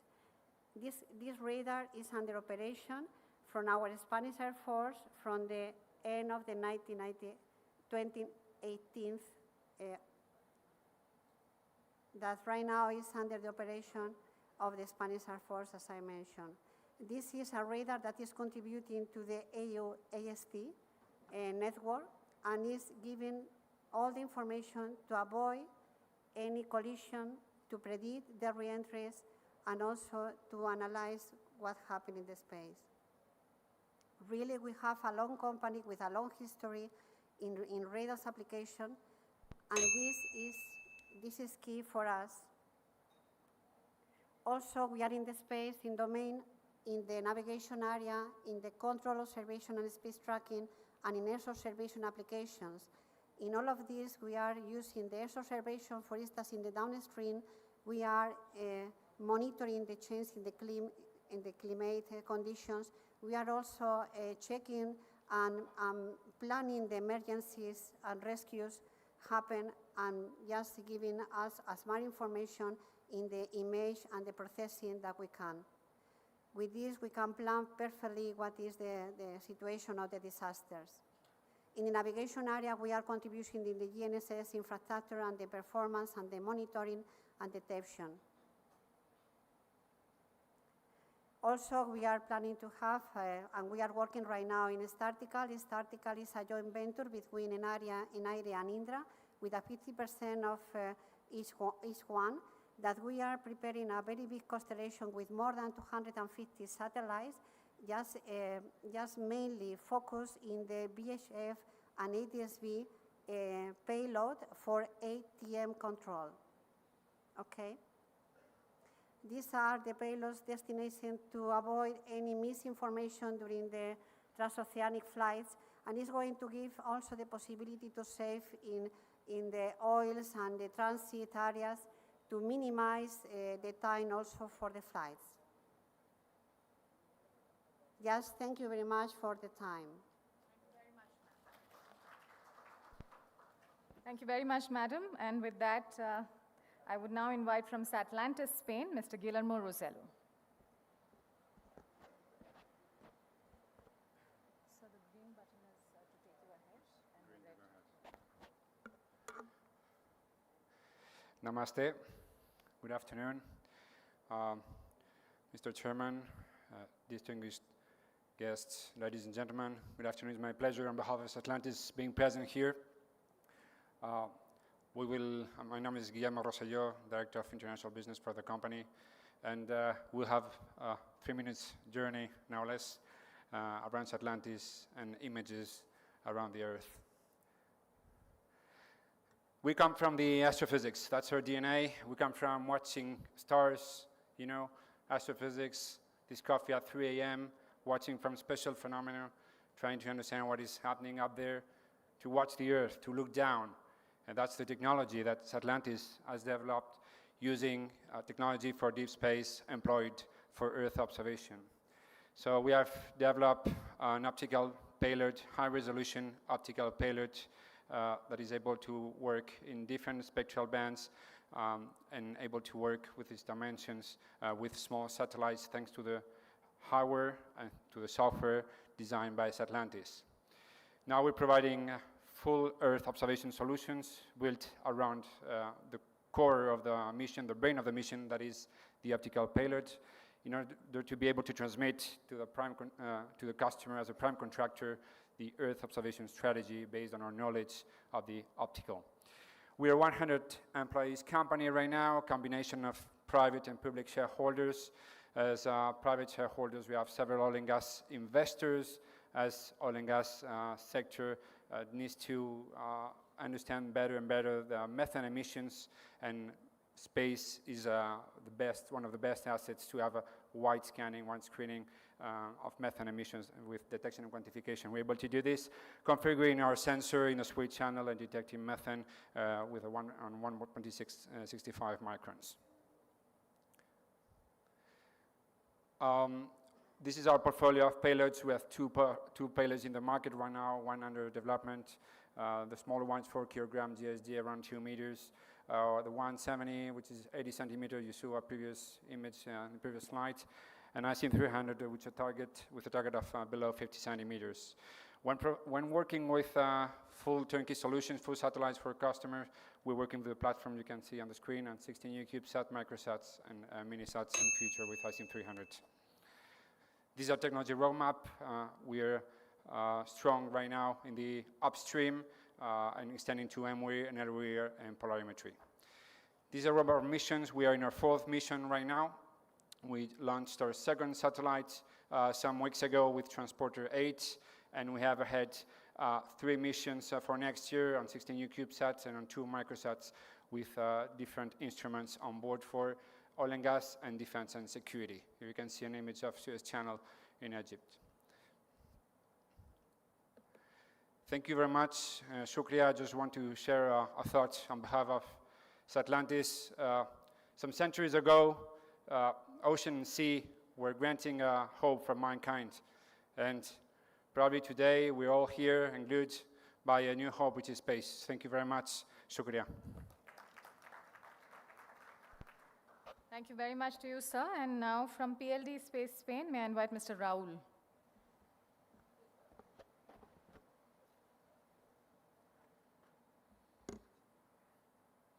Okay, hello everybody.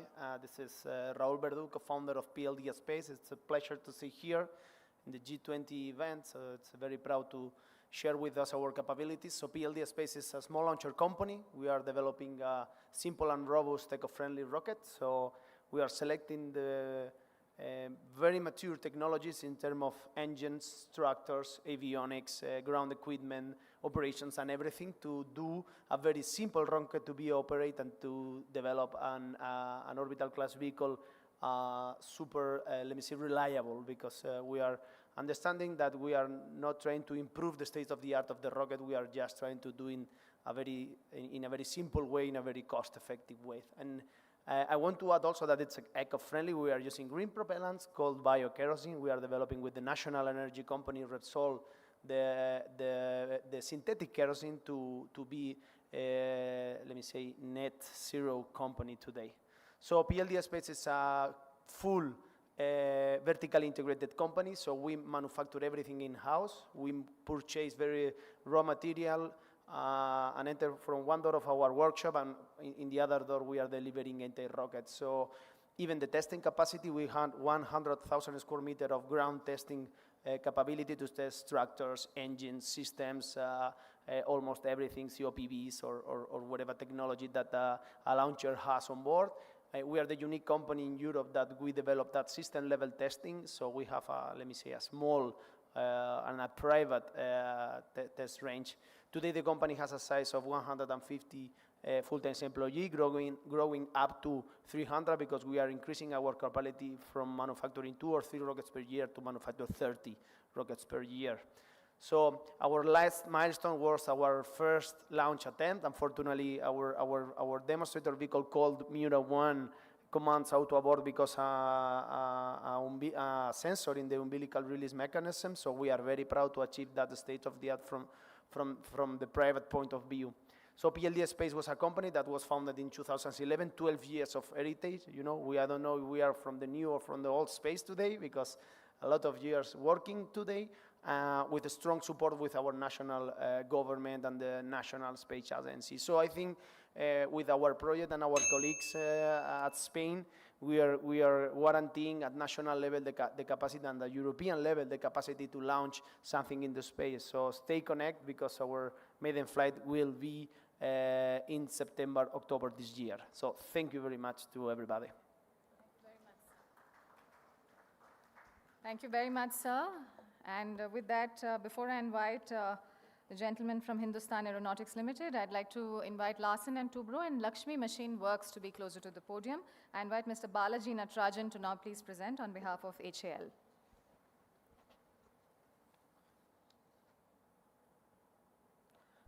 Good afternoon. HAL is a strategic partner, has been associated with ISRO for Indian space programs for almost last 5 decades. HAL has promoted ISRO for all its development projects, including Chandrayaan-1, Mars Orbiter Mission, Chandrayaan-2, Crew Atmospheric Re-entry Experiment Test, Pad Abort Test of Cruise Escape Systems, etc.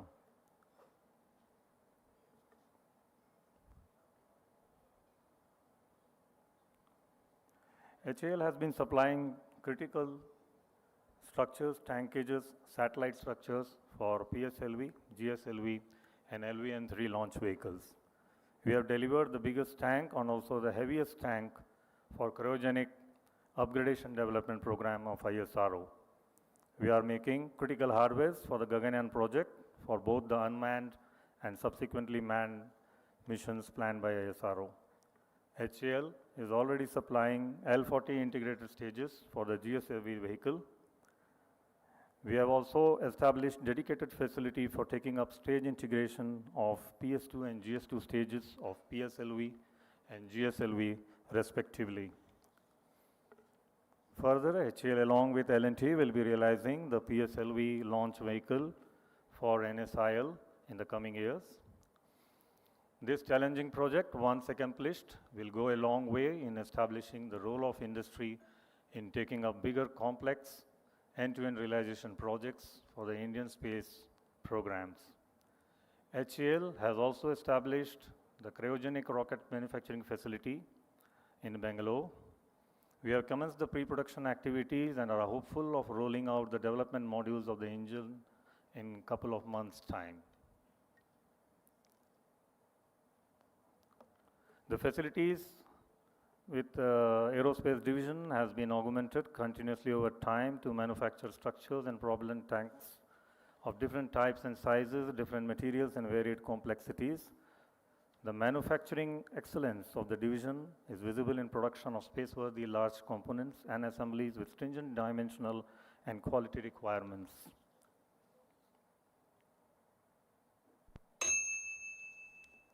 HAL has been the mainstay partner from the era of experimentation to the present era of commercialization. We hope that this journey will continue and HAL will remain to serve the Indian space industry in every way possible. Thank you. Jai Hind. Thank you very much, sir. And now may I invite Larsen and Toubro. Mr. Lakshmesh is going to now present. So this is your green is ahead. Good afternoon, sirs. And thanks for the honor to be here in the G20 summit. With over 80 years of strong customer focus and world-class quality, L&T has unmatched capabilities across technology, engineering, construction, high-tech manufacturing, and of course maintains leadership positions across all its businesses. In the domain of high-tech manufacturing, L&T has critical role in critical and strategic sectors like power, nuclear power, defense, and of course, aerospace. L&T has been partner to ISRO over 5 decades and across practically every domain of the upstream, midstream, and downstreams. When it comes to the upstream, Larsen & Toubro has been scaling up from being a tier 1 to super tier 1 to a complete system integration in launch vehicle domain. Of course, with colleagues HAL, we are going to do the PSLV system integration. In terms of satellite also, we are scaling up from subsystems to system to complete bus structure and power management system. In terms of midstream, we have been able to establish a lot of ground systems and radar communication, navigation, and GSATs on turnkey basis. And of course, in downstream, L&T, along with its group companies, have been establishing smart cities and other smart solutions by using space tech and data. Going forward, we look at creating an end-to-end capability across the space domain, in all the streams of upstream, midstream, and downstream. We do make serious commitments to the G20's theme, One Earth, One Family, One Future. We are looking at space as a serious economic opportunity. We have made investments in high-tech manufacturing capabilities and skill sets in design and testing. We take the responsibility of upholding the values of the country as well as the global ESG standards, and of course, take the responsibility to grow the space sector in India and around. And certainly, we do believe that it's through alliances that great things can be achieved. And L&T partners with domestic, global, governmental, private startups and to build and grow the space economy in a collective manner. Thank you very much.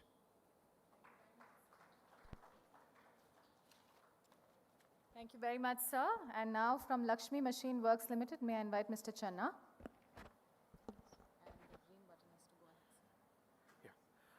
Very good afternoon. Thank you very much, ISRO and G20 members, inviting us for our presentation. Lakshmi Machine Works, based out of Coimbatore. We are into composites, metallics. We have the machine shop on composites, machines, sheet metal, special process and assemblies. This is just an overview of LMW. We are a $500 million company, and aerospace division is a part of it. We are already delivering the green parts from our facility. We have installed 50 solar and wind mill with 48 megabytes, so we're already supplying the green energy parts. Glimpse of composite facility. You see all the facilities are being available at our shop, right from cold storage to C-scan, the newest machine we have, hot air oven, and also the clean rooms. The largest clean room we have to accommodate the large launch vehicle parts, and largest autoclave we have, which is around 6 meter length and 4 meter dia. So accommodate major of the curing processes, including the hot air oven. You can see the NDT facility. We have all, as I mentioned, C-scan with the largest 7 meter, and all the facilities on sonar test, A-scan, and bond tester as well. We're proud to say that we have created the Center of Excellence for Payload Fairing in India. We are manufacturing various payload fairing today. If you can see, our largest is around 10 meter height. The second was 3 meter height. So we will be the largest payload fairing manufacturer for various companies. Proud to say to contribution for ISRO as well, as I mentioned, including payload fairing, we are supporting the equipment-based route and also on the antenna structures, adapters. Some of the other programs we do with composites on the engine side, we have on the acoustic door panels, helicopter parts, radars, and also on the cowling parts for helicopter. We are also into the aerostructures. You can see the large parts of structures, including some of the space program and also on the wing parts. We do manufacture and also process at our facility and also assemble it. So we have a one-stop solution at our Coimbatore facility. As I mentioned, on the capability of engine parts, we do various parts, as I displayed over here, right from large 1.5 meters dia rings to various casings and the turbine parts as well. We have the special process facility to accommodate all the parts over here. We do processing and also on the requirement of painting, NDT passivation. We are also in the assemblies of some of the structural parts of aircrafts and also on the, it's in military aircrafts. Thank you.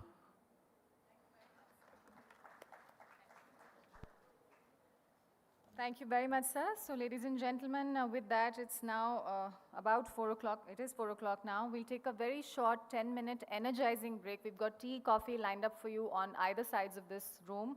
I request you to please get a cup of tea, coffee, but come back at 4:10 because 10 minutes is all we have. We have a lot of more presentations. We are at the 23rd one right now. We have 49 total presentations. So I'm going to request you to please come back in a few minutes before 10 minutes finish. So I invite you to please do join us for tea, coffee on the other sides of this room in the wings, and please come back in 10 minutes. You could bring along your tea, coffee cups. Thank you so much once again, ladies and gentlemen. After this, of course, for those of you, our participants, we have Bharat Heavy Electricals Limited, Central Manufacturing Technology Institute, Midhani, Centum Electronics, OneWeb India, and Anant Technologies. Those are the next 6 presenters. And thereafter, ladies and gentlemen, I will be announcing the others to come join us closer to the podium. So thank you once again. Please take this energizing 10-minute break only and come back a little before, a couple seconds before 4:10. Thank you so much for your cooperation.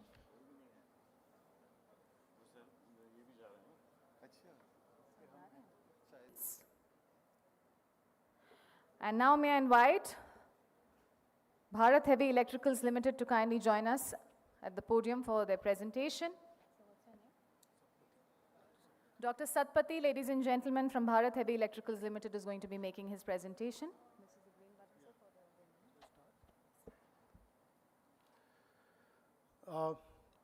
Good afternoon, ladies and gentlemen. Thank you for giving us opportunity to speak here. And I represent BHEL, Bharat Heavy Electricals Limited. It's a power plant manufacturer company. We are specialized in thermal, nuclear, hydro, and solar power plants, among others. And our interaction with ISRO for almost now 2.5 decades. And we have mainly focused on 2 major products because we are in the power sectors, so we also provide power to the satellites. Now, as you know, when the satellite goes into the space, its main and only source of energy is the sun. Now, the sun's energy is captured by the solar panels, and these solar panels consist of solar cells, which are basically multi-junction solar cells, which are basically triple junction solar cells or multi-junction solar cells with gallium arsenide kind of materials.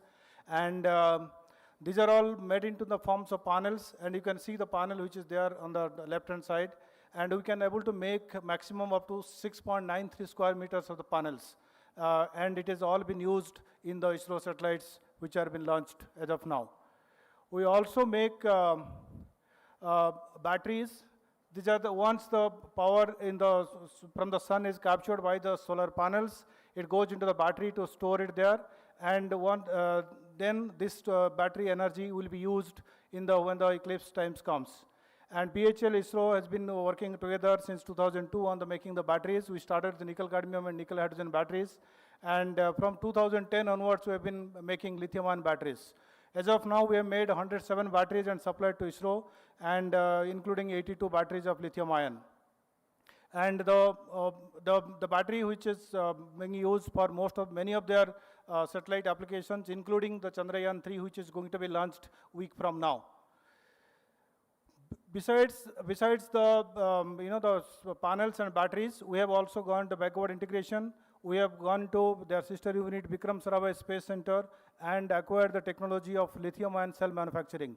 And this technology, it is an indigenous technology developed by VSSC, and we have taken the technology and established the process, and established the product, and qualified the product for space applications. So we are the first company beyond ISRO is to produce the space-grade batteries or the space-grade cells in India.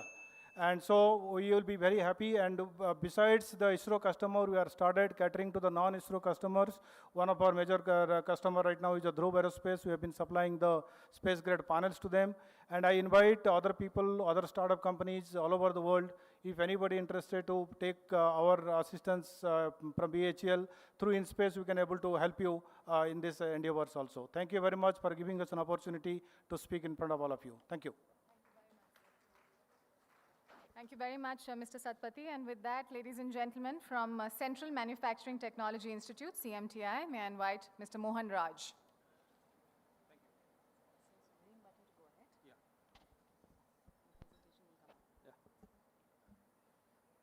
So good afternoon, ladies and gentlemen, and a big thank you for the opportunity to brief about Central Manufacturing Technology Institute, or CMTI for short. CMTI is a R&D institute located in Bangalore, and we operate under the administrative control of Ministry of Heavy Industry, and our domain expertise is in the manufacturing technology. And what we do is help the Indian industries. We collaborate with the Indian industries to resolve technology gaps in their area of operation, and then also come up with technology solutions for them, which they can commercialize.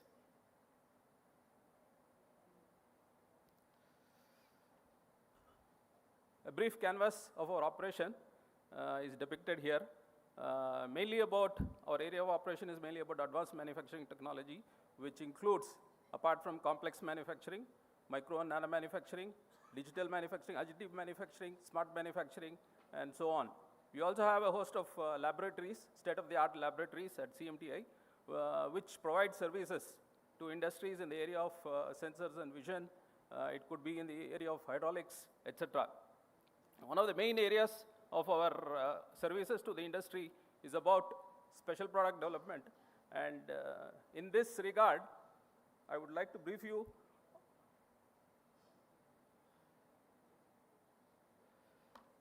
about the product that we've been supplying to ISRO for the past 20 years, and this is the vertical planetary mixer for propellant processing. And we have the technology for sizes from 250 liters, 250 kg to about 10 tons. Currently, we are building the 10-ton capacity vertical planetary mixer for ISRO, and shortly it should be in service. Apart from this, we also make continuous mixers, which we supply for the same purpose, for the manufacture of propellant. And these we have in the pilot capacities of 30 kg per hour. And apart from this, for the space program, we also supply diamond turning machines and hard turning machines, which we use to make space mirrors. So these are a sample of some of the products that we have supplied to the space program so far.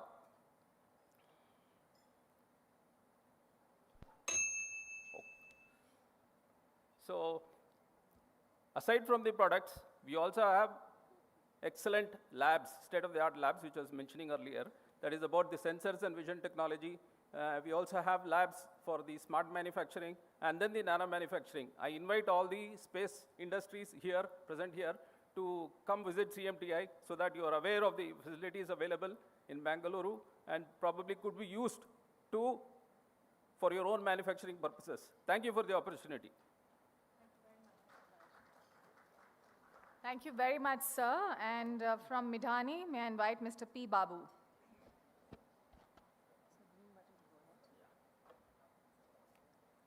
Good afternoon. Thanks for the opportunity. I'm from Midhani. Midhani is a public sector enterprises under Ministry of Defense. This is a 50 years old company. And last 40 years, we are manufacturing and supplying special metals and alloys. Mainly, we are the only manufacturer in India of titanium alloys and major manufacturer nickel alloys. And we manufacture special metals and alloys and supplying to mainly space, defense, nuclear and commercial sector. These are the major strategic program Midhani supplies. So presently we have two places. Main place is at Hyderabad, Telangana state, and one more plant we have at Rohtak near Delhi, Haryana, where we manufacture armor product. We manufacture, these are the major category of alloys, super alloys, titanium alloys and special steel. And we have a different type of melting facilities like primary melting, secondary melting. That includes vacuum induction melting, vacuum arc remelting, electro slag remelting. These are the specialized melting process used to manufacture special metals and alloys which can be used in a critical and strategic application. This is the dedicated titanium manufacturing facility we have from titanium sponge. Then the ingot is made from there. Then we go for forging, hot rolling, cold rolling, wire drawing, white plate and casting manufacturing, all the facility we are having. These are the two hydraulic forge press we have, 1500 ton and 6500 ton. And hot rolling facility we are having to make bars, rounds and flats. And cold rolling also we can make up to 0.5 millimeter thickness.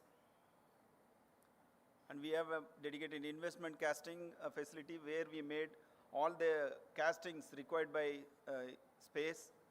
And last 4 decades we are supporting space in supplying special steel like maraging steel and investment casting, plates, rings.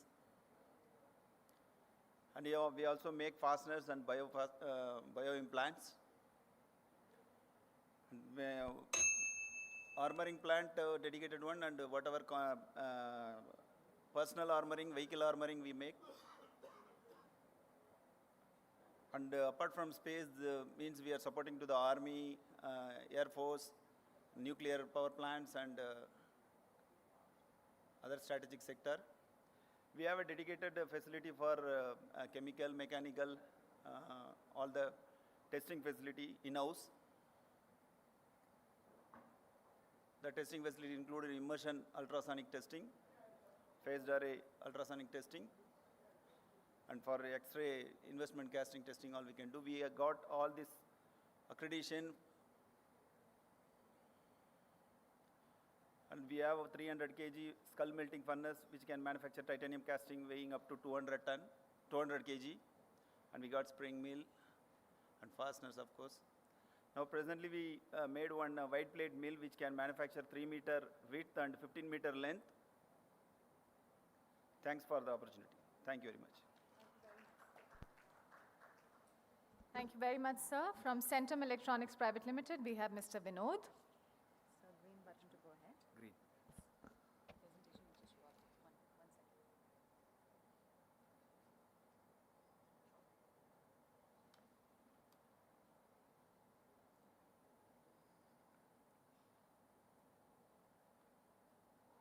Good evening. Thank you, G20 SELM organizers, for giving me an opportunity to present about Centum space journey, and also thank you for enabling some of the delegates to make a visit to Centum industry and understand a typical case study of an Indian industry groomed by ISRO. Quickly, Centum has been a 30-year-old company. Our space journey has been about 23 years out of those 30. We are an Indian multinational company that way, with established footprints in different parts of Europe, doing high reliability, high technology.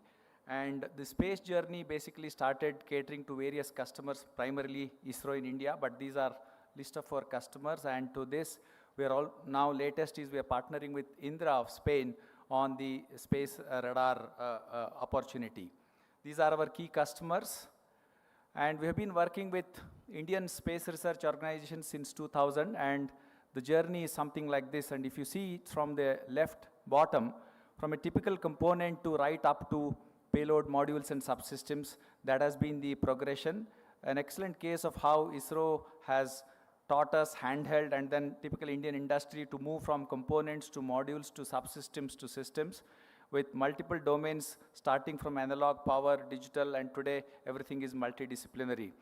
And also the technology platforms have increased right from microelectronics to box assemblies to RF subsystems, various technologies which are otherwise used in latest upstream space technology is something what you will be able to see. And all of this has been done in turnkey mode where we design, we deliver, we buy the components. We're also working right now on the new space area where there is a paradigm shift happening in various domains, right from selection of components to the designs to the speed versus the cost effectiveness.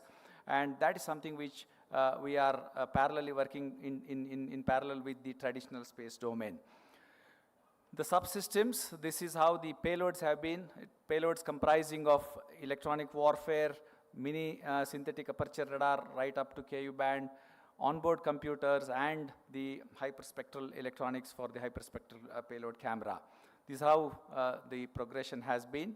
The natural step is to move towards the small satellites. That's the need of the hour as far as Indian ecosystem is concerned, and Centum is no exception, and we are getting ready to develop and manufacture the satellites, hopefully with ISRO, with various other customers, various other end users. That has been the trend.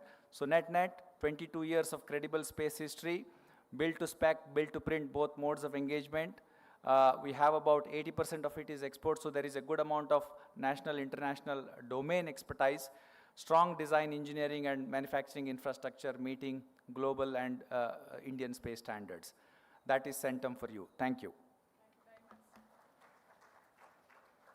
Thank you very much, sir. And now, before I invite the next presenter, the next order will be Anant Technologies Private Limited. I request you to please stay closer to the podium. Skyroot Aerospace Private Limited, Bellatrix Aerospace Private Limited, Hughes Communications India, and Inox India Limited. And with that, let me now invite from OneWeb India Private Limited, Ms. Nishtha Kapoor.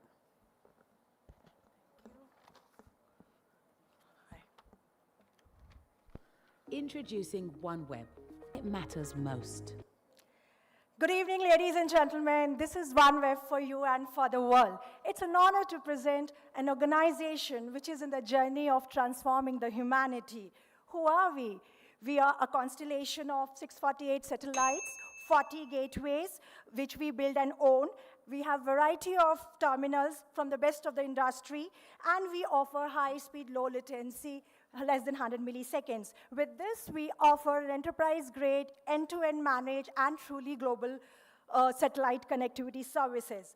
Is this something an engineering brain fancy? No, we are live in Alaska, Europe, and Canada. And we have a paid customer who are very happily using our services. So while we are, still connecting our customers and we have started gearing up for Gen 2, so please look at this, any square which you fit in and you think that you can collaborate with us, please contact. So while in the start I said, and I just end with this, that we are in the journey of transforming the humanity, and why I say that? Because for every person connected, there is one not connected. For every school connected, there are hundreds which are not connected. For every disaster happened, there were chances that for a quick and a better response. For every security breach happened at the border, there was a soldier life could have been saved. And for every farmer or a fisherman who failed to predict the weather, they could have achieved more. And last but not the least, for every life we have lost because there was no doctor in the village, here we as a privileged part of the society owe back to the society and to the humanity. Thank you so much indeed.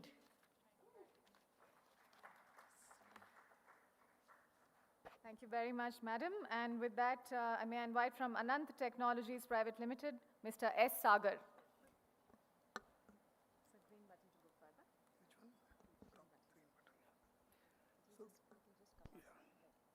Good evening, ladies and gentlemen.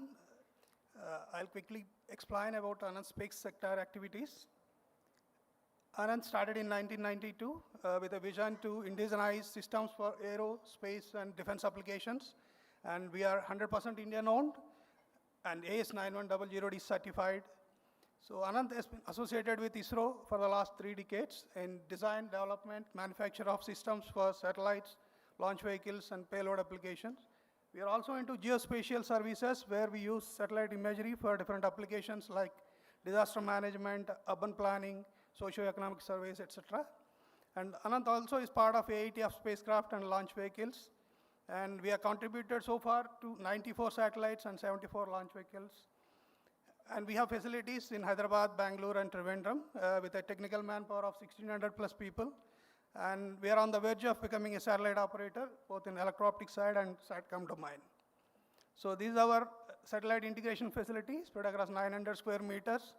It's first of its kind in private segment in India with all associated labs. Apart from that, we also have production facilities like ISO Class 7 and Class 8 clean rooms for avionics manufacturing and with all the test equipments. We also have ESS test facilities like vibration, thermo-vacuum, thermal cycling, etc. And we're also supplying solar array deployment mechanisms, and for that we have entire equipment. So these are few of the subsystems you can see on controls, communication side, telemetry and telecommand side, sensors, solar panels, the deployment mechanisms, power systems. These are all done in end-to-end mode where we buy all the material and then assemble it, test it, and straight away we'll be handing over to AIT. And apart from that, we are also into AIT of spacecrafts like ground checkout testing and solar deployment mechanism, as I mentioned, and spacecraft alignment activities. Presently, these activities we are carrying out in ISRO's campus. And on the other side, from our Thiruvananthapuram office, we are supporting ISRO for their avionics systems for launch vehicles like GSLV, PSLV, etc. And we are proud partner for PSLV's integration, stage integration and harnessing for the last 5 PSLVs, C51 to 55. These are the PSLV stage integration pictures. And this is about our own small satellite constellation called Anant Third Eye. Out of that, first satellite is going to be launched by this year end. And in this process, we are also indigenizing a lot of systems like solar panels, power systems, and battery, etc. And for the critical systems like AOCE, reaction wheels, etc., we are seeking support, TOT support from ISRO through InSpace. Yeah, last but not the least, we are also supporting startups in terms of providing manufacturing and testing support. So we enable, you disrupt is our tagline for startups. Thank you. Thank you very much, sir. That was Anant Technologies Limited. And with that, may I invite from Skyroot Aerospace Private Limited, Mr. Sirish. I would also request the esteemed delegate from Hughes Communications to please be here closer to the podium. All right. Green button to go ahead. Good afternoon, ladies and gentlemen. And so Skyroot is one of the leading private space launch vehicle company, and we are on a mission to make launch space access more affordable, reliable, and on demand. So we are the first space company to launch a rocket into the space from the entire South Asia. And so far we have raised 66 million capital, and thanks to our investors who have trusted us into this endeavor, and winner of 2 prestigious national awards. And currently we are a team of more than 240 people. And this is our leadership and core team. Pawan and Bharat are the founders of Skyroot Aerospace, and both of them have previously worked with ISRO. And then we have Gnana Gandhi, Ishwaran, and Selo Raju sir. Like all of them are veterans of space industry. Previously they worked with ISRO, and later they joined us. And then we have Kishore, then Sirish, it's me, and Dr. Kiran, Kunal, and Sanjeev. These are the core team of Skyroot Aerospace. And this is our journey so far. We started in 2018, and initial years, 2019 and 20, we spent most of our time into manufacturing and design. And 2021, we started, testing our systems and everything. And 2022, we made our first launch, Vikram S. And with this, we created a history. Being a private company, we successfully made it in our first attempt from the entire South Asia. And with this, we validated many of our technologies. And this year, 2023, we are looking forward to have our orbital launch by the end of this year. And these are the technologies like what we have developed, the cryogenic propulsion. So we call this as the 1 series. So entire technology, like the engines have been 3D printed, and we use LNG locks as a propulsion for this one. And even the mobile test facility for this testing the cryogenic engines is being developed in-house. And this is the liquid propulsion, and again the whole engine has been 3D printed for this one, and we use the storable propellants here, MMH and 204, and this would be going into our Vikram 1 launch vehicle. And this is the solid propulsion where most of our launch vehicles are propelled with, the 3 stages. So you can see here the whole structure is being developed in the composite facilities. And this is towards the Vikram S, what we have launched. The first one, the first picture, what you can see is during the launch. And second one is from the space, and the third one is after returning from the space. And these are the fleet of our launch vehicles. Vikram 1, which we have already launched last year, that is of 83 kgs payload. And Vikram 1 can carry 480 kilograms to the low Earth orbit, and 290 kilograms to the SSPO. Whereas Vikram 2 and Vikram 3 can carry 595 and 815 kilograms respectively to the low Earth orbit. And all these launch vehicles have been built on upgradable architecture, so we can change the systems from Vikram 1 to 2 and 2 to 3, and very minimum infrastructure which is required for integration of them. We can integrate the whole launch vehicle within 72 hours, and also requires minimum facilities to launch them. And this is the laurels from the extensive global coverage for our Vikram S launch. And these are the services what we offer. We provide the dedicated launches, and then custom orbits, ride share, and constellation rollouts. Along with this, we also provide the auxiliary service such as technical interface control and environmental testing, separation systems, and like many other things. And we launched from the Sriharikota and also the upcoming launch pad from Kulshekarapatnam down south. So this is pretty much about Skyroot, and thank you for attention. Thank you very much, sir. And with that, from Bellatrix Aerospace, may I invite Mr. Yashas. So green button to go ahead and red to go behind.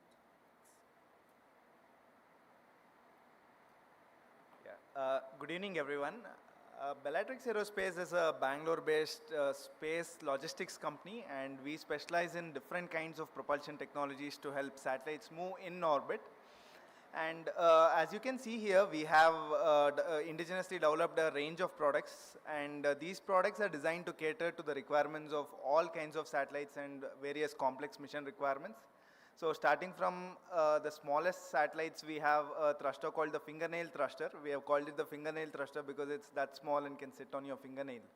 And going up, we have different kinds of electric propulsion as well as green high-performance propulsion systems. And we cover the entire range of satellites going all the way up to about 5-ton class of satellites. And one of the main advantages of working with us is the fact that if you compare our specifications and our products with those that are available in the market, there are various studies that we have conducted and various performance parameters we have optimized, because of which we are able to achieve one of the best performance out there in the market. And in terms of lead times and the cost, vertical integration has really helped us bring down both the lead times and cost of our products. So that is a major advantage that we bring in. And recently, with the help of ISRO and InSpace, we were able to have our first space qualification mission, and this was for a Hall effect thruster. It was in April 2023 on board a PSLV POEM mission. And I think the opportunity that we see here is in terms of our ability to customize the products for your mission requirements. So if there are certain requirements where the complexities are there and there are no ready products available, we are completely flexible to take up customizations for there. And our team also comes with expertise in terms of mission design and optimization, and we also do orbital transfer vehicles for satellites. So with that experience, I think we can really help you choose the right product, and we have the entire range of products out there, so we can give you optimal solutions. So with that, I'd like to conclude my 2-minute talk. Thank you.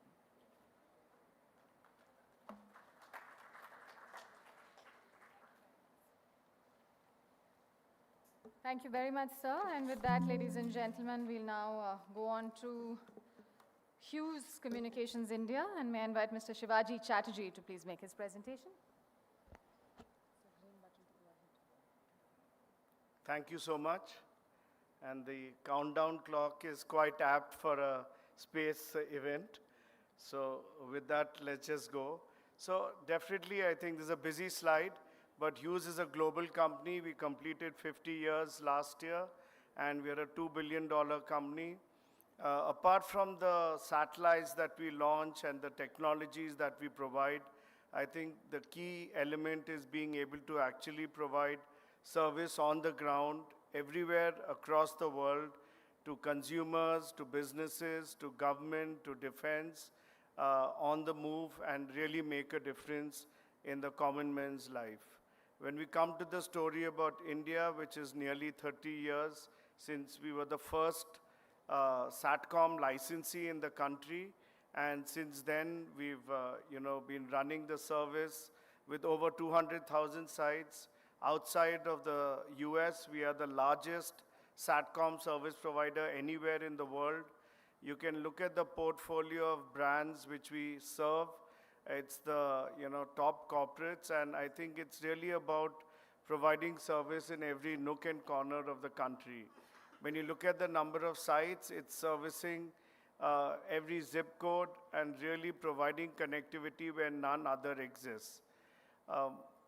Many different applications we've heard about in space, but this is actually, if you look at every petrol pump in India, every ATM in the country, half the bank branches in the country, every movie and theater in the country, oil and gas rigs, the entire Navy, Army networks, they're all provided and connected by Hughes. And that's really the end-to-end ecosystem that we provide. In India, we are a joint venture with Bharti Airtel, which is India's leading telecom company. And we really, truly look to provide a service which makes a difference. With ISRO, we have a very close engagement. We started our service with ISRO satellites INSAT-2 series in 1995. And when ISRO launched its HTS satellites, we were the first to adopt it, both for the BharatNet project, which connects all the villages, as well as our own HTS network all over the country. We also believe very strongly in Make in India, and we built a whole portfolio of products, both SATCOM and networking. And in partnership with OneWeb, which Nishta spoke about, we are bringing a service which is transformational, really providing a fiber and terrestrial-like experience with satellite. Lastly, I think SATCOM plays a dear role in mobility, defense, national security, disaster management. And these are not just jargons, we've been running it, and I think the entire economy and our future is connected and powered by Hughes. Thank you so much.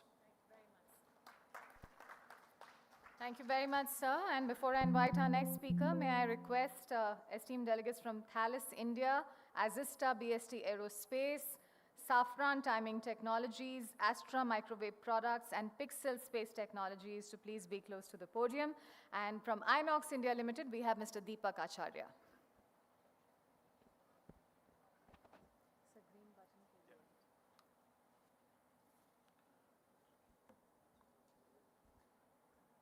Good afternoon, everybody. I am Deepak Acharya from Inox India, a part of Inox group of companies. We are into various product range. We have industrial oxygen or Inox AP as our gas business. We are into Inox India, which is in the cryogenic engineering, and Inox Leisure into multiplexes all over India. So we have a revenue of around 1,000 crores or 125 million euro dollars. Around 20,000 tanks we have produced in last 30 years. And we produce or we manufacture around 13,500 tons of stainless steel products every year. We have more than 900 employees. Out of that, around 300 are engineers who are directly working on various projects. We have 40% of our products are exported to the various countries. We have our presence in more than 100 countries all over the world. We are on 130,000 total area, out of which covered area is around 65,600 square meter.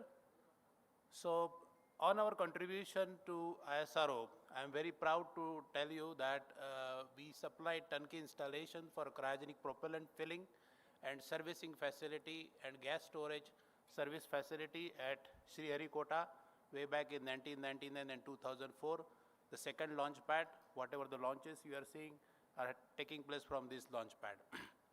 We recently supplied a 6.5 meter diameter thermo vacuum chamber for satellite testing at ISRO SAC Center, where the space conditions are simulated on Earth in this vacuum chamber. We are working with ITER project for supply of multi-core cryolines. We also supplied various high pressure tanks such as catch tanks or run tanks up to the pressure of 360 bar for storage of oxygen and hydrogen. Recently we have manufactured a cryostat for MRI superconducting magnet along with the support of Ministry of Health, Department of India. And there is a lot of demand in India for such type of 1.5 Tesla cryostats. We have produced cold wall box for the supercritical helium equipments. We are ESPN certified pressure vessel manufacturer for nuclear applications. We also supplied the first hydrogen tank to ISRO way back in 1999. So we are into the three spaces like hydrogen, LNG, and fusion. So we offer end-to-end solution for liquid hydrogen storage, transportation, and small to big size as required. Few of the tanks we recently supplied to South Korea. And Inox is also a pioneer in the marine industry, especially for LNG infrastructure. And we have supplied a lot of cryolines to the ITER project, which is one of the unique in India, and very few manufacturers for India were qualified for this. Thank you very much.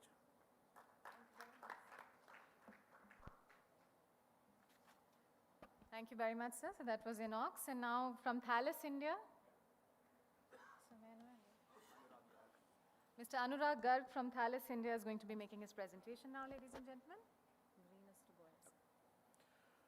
Thank you much, and it's a pleasure to be here. So as Vincenzo, my colleague, has spoken about Thales Alenia Aerospace, I'll take this moment to brief you about Thales Group. We are an 18 billion euro global company focusing on aerospace and defense, civil aviation, and digital identity and security. We have been present in India for the last 70 years. We are part of the Rafale team, supplying the key electronic components that go into the fighter jet. And we are about 2,000 people working in India, 1,400 engineers, 2 JVs, and 70 plus suppliers. So as a start, I would say that as Thales Group and as Thales Alenia Space, we are very much part of the Indian fabric and really committed to the commitment of Make in India. Just a quick synopsis of Thales Alenia Space, which is the space division, a joint venture with Leonardo. It's a 2.2 billion euro company, about 8,500 employees and 18 sites. And what I want to really focus on is really the coverage that we have across domains of telecom, observation, navigation, and exploration, and working with various agencies, be it commercial customers, be it defense, or various space agencies across the world. Like, as you know, except launch, we are into all spaces. We've already spoken about that, but I just want to go through the various elements, and when we are looking at securing and defending, whether it's a context of looking at our security at the borders, looking at high revisit, earth observation, which is very critical to have real-time situational awareness, we're into that. Maritime surveillance is key because of India's interest in the Indian Ocean region, where you require high swath, good resolution images. So that's an area that we can come into. Notwithstanding the MIL-SATCOM area, which will become more and more complex and important as we go forward with the necessary cybersecurity. So that's really the defense part. Space to connect, where the whole telecom element comes in, where you need more and more high throughput, flexible, software-defined satellites to really manage the transition between DTH and broadband, and really flexible approach. So we are into that. Observe and protect, looking at the climate change and really the diversity of the country like India, where we need to really monitor the weather, real agricultural output, and a lot of that will depend on how much we rely on space and space-based applications to be able to augment our intelligence and our ability to take action on ground. To explore, we are very much working very closely with ISRO and NSIL to see that how we can be part of the exploration journey of the Indian Space Agency and part of the human space flight. There are a lot of areas that we are working in. Travel and navigate, while India is really working on the regional navigation system, we have solutions for that. Since time is low, I just want to conclude with this slide. Our approach towards India is very much long-term, supported by an ongoing dialogue between India and France from a G2G standpoint. We are really looking forward to working with the strategic users, with enterprise users on concrete opportunities behind which then we are willing to invest, ready to collaborate with our partners, with our prime partners, supply chain partners going ahead.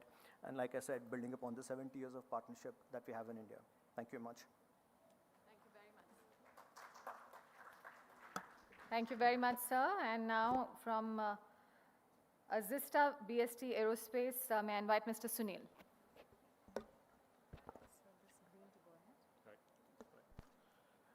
Good afternoon, everyone. I'm Sunil Indurthi, Director of Azista Industries and Azista BST Aerospace.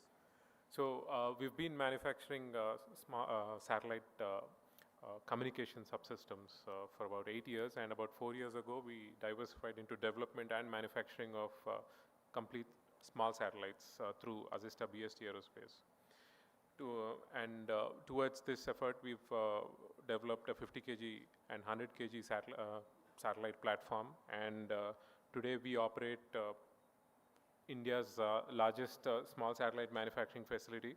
To give you some information about this facility, it's about 50,000 square feet in area and about 150 employees, out of which about 35,000 square feet is in clean rooms. And this facility is capable of churning out about 100 satellites a year, and about 70% of all the subsystems are manufactured in-house. That is one of our strong suits. We are vertically integrated, and we've already produced some of our subsystems in large numbers, like the reaction wheels. We produce about 50 of them, and one of our key strengths is in our ability to productionize the subsystems, that is in automation of testing as well as in streamlining the production operations. About 3 weeks ago, we launched our first satellite, which is a 4.5 meter resolution, 60 kilometer swath payload. And the satellite LEOPS are currently ongoing, and the satellite is in great health, and we're going to start taking imagery very shortly. So again, as I said, we've already built the capability to produce these satellites in numbers. So in the next 1 year, we are actually having the capacity to produce about 10 of these 4.5 meter resolution satellites. These are a couple of our upcoming missions. The first is Azista 60 degree. 60 degree because the satellite does not have to tilt 30 degrees either way. You know, it just has to look downwards nadir, and then it takes a swath of about 600 kilometers with 5 meter resolution. It's a completely indigenous payload, designed, developed, and the bus is also designed, developed in India. And the next one is the Azista FineView, which is a sub-meter imaging satellite with about 0.52 meter in super resolution, about 10 kilometer swath. Even these platforms are designed for mass production, and we'll be flying them in the last quarter of 24. Thank you.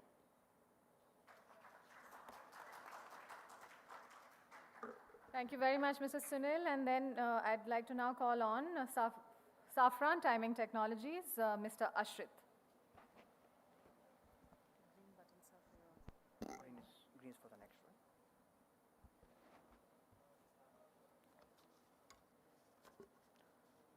Greetings of the day, one and all.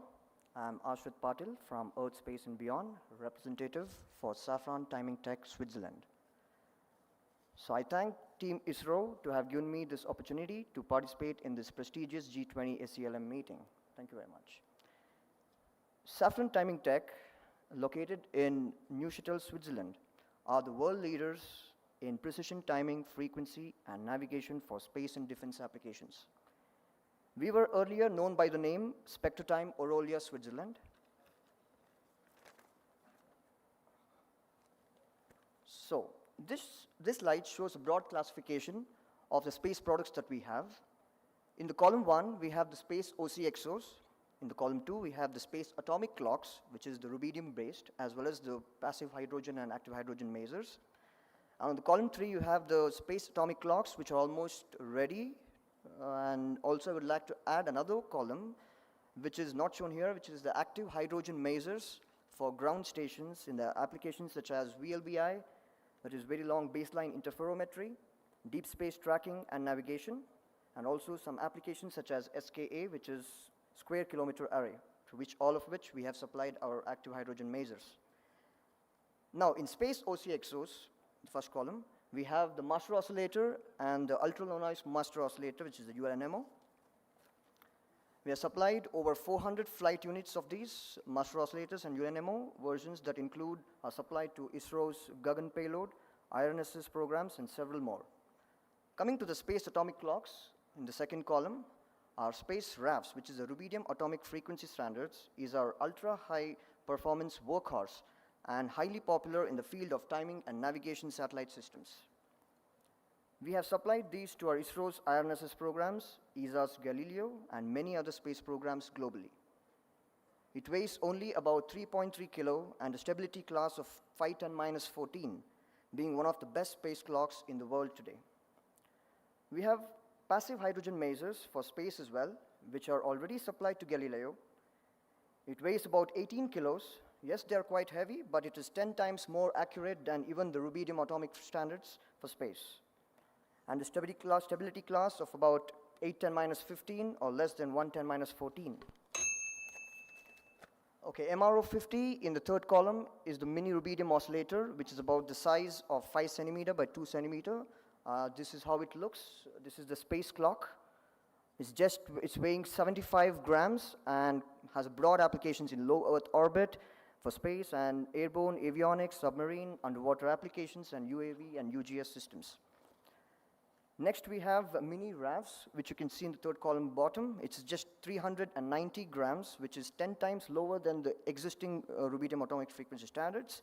And it has the stability class of 210-13. And it has a lot of space applications in lunar missions, LEO, and navigation. All of the top space products are having deep space heritage. To name a few, we have supplied to ISRO, ESA, JAXA, DLR, that's German space, Airbus, Thales Alenia Space, and several more. So, in this slide, we have already mentioned, as in the previous, it's the mass of the space clocks and its stability class. And we have, as you can see, the programs to which we are supplied, that includes the harnesses, Galileo, Cosmos SkyMed, Connect, SpainSat, GSAT, and also ACES. The ACES is the atomic clock ensemble for space in the International Space Station. The product capacity is about 100 FM per year and 30 FM per year, and the mazes are about 24 FM per year. And by this, I thank you everyone for giving me the opportunity to present to you all. Thank you very much. Have a nice evening. Thank you very much, sir. And with that, now, ladies and gentlemen, we're going on to Pixel Space Technologies. And before I invite Ms. Neerja, may I also request Anabon Limited, Digantra Research and Technologies, Manastu Space, MapMy India, MQS Technologies Private Limited, and SkyServe to please stay closer to the podium. And now we have Ms. Neerja from Pixel Space Technologies. My apologies. Before that, we have Astra Microwave Products, Mr. Chandrakant. My apologies. So green button to go ahead. Good evening, ladies and gentlemen.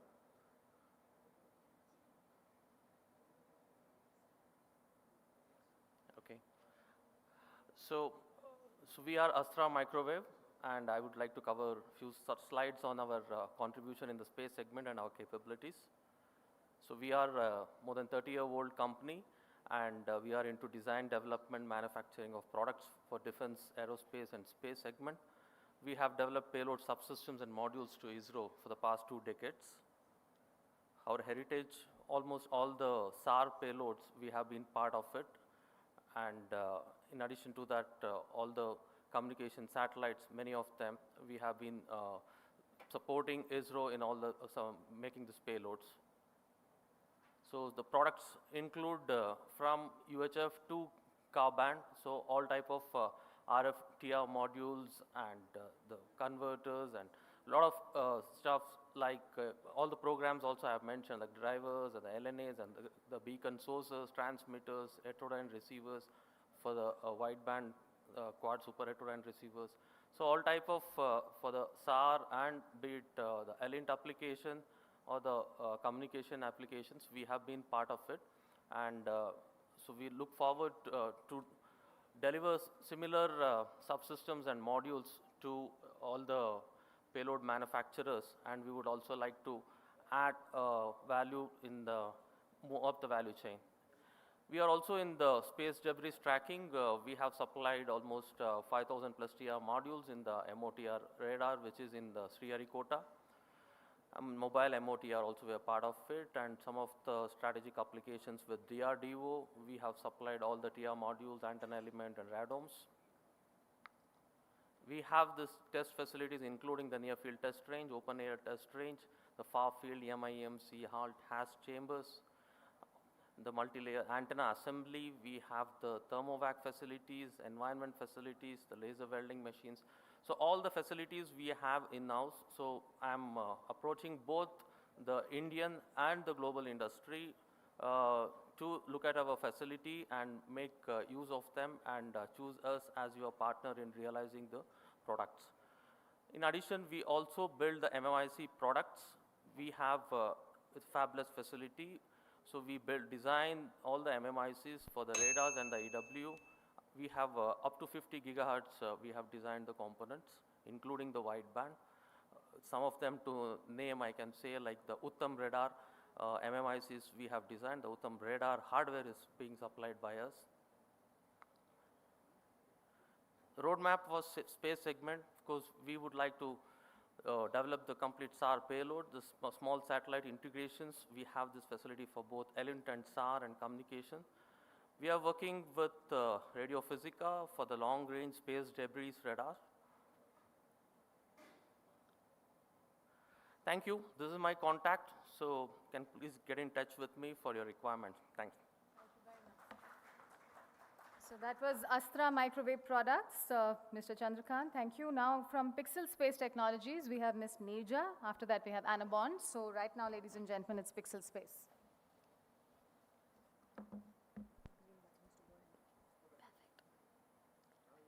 Hello, everyone. Thank you for having us here. My name's Neerja. I'm representing Pixel Space today. So we are a space data startup, and we're building the world's first and highest resolution hyperspectral commercial imaging satellites, as well as analytical tools to mine insight from that data. The aim is to be able to build a global health monitor for the planet by 2025, so that we can help businesses, researchers, policymakers, government entities detect, monitor, and predict what's happening around us in a lot of detail across agriculture, mining, environment, and energy use cases. But why hyperspectral? So the multispectral satellites in space today capture images at a small number of discontinuous wavelengths. They do give more information than a normal RGB image, so you can look at basic crop health, basic pipeline maps, basic water bodies. But this information is not enough to help predict and mitigate underlying unseen problems, and that's why we're building Pixel. Pixel was started by Awais Ahmed and Kshitij Khandelwal in 2019, right out of college, to be able to build a global space data startup out of India, lead India's private space exploration journey, so to speak. Pixel's small hyperspectral satellites capture images at hundreds of wavelengths across the electromagnetic spectrum. We're aiming to create a constellation of hyperspectral satellites to be able to image every part of the Earth at a 24-hour revisit frequency. Both the hyperspectral constellation and the advanced data analytics platform will be able to increase the spectral resolution available by 50x and give more information compared to the multispectral satellites in space today. Along with this, we've also recently launched a beta version of Aurora. That's our highly intuitive AI-powered geospatial analysis platform. And the idea is that extracting insights from Earth observation data is usually fairly complex and tedious. And that's why with this platform, we want to be able to simplify that process of extracting applicable insights and also allow even those with less technical knowledge to understand the images. This platform is going to be rich with features, have a sandbox environment, and a full public version of Aurora will be launched later this year. Here's where we are now. If we talk about a flight path, we have 3 working satellites up in space that are beaming down images, giving us feedback. We have about 50+ customers across the planet, and our plan is that by end of 2024, we should have 6 more satellites that we're calling Fireflies up in space in the lower Earth orbit, and complete a constellation of 18 to 24 satellites by 2025. We've also just recently announced a Series B funding round, and we're now at a total venture funding of $71 million, which is the highest funded Indian space tech startup so far. And we're very, very fortunate to have been, to have great investors like Lightspeed, Google, Radical Ventures, Accenture Ventures, and advisors like Preston Dunlap, Ryan Johnson, and Jordan Noon on our advisors. That's all from my end. Thank you. Thank you very much, Ms. Neerja. And now from Anabon Limited, Mr. Adi Narayanan. Welcome, sir. Green button to go ahead, sir. Go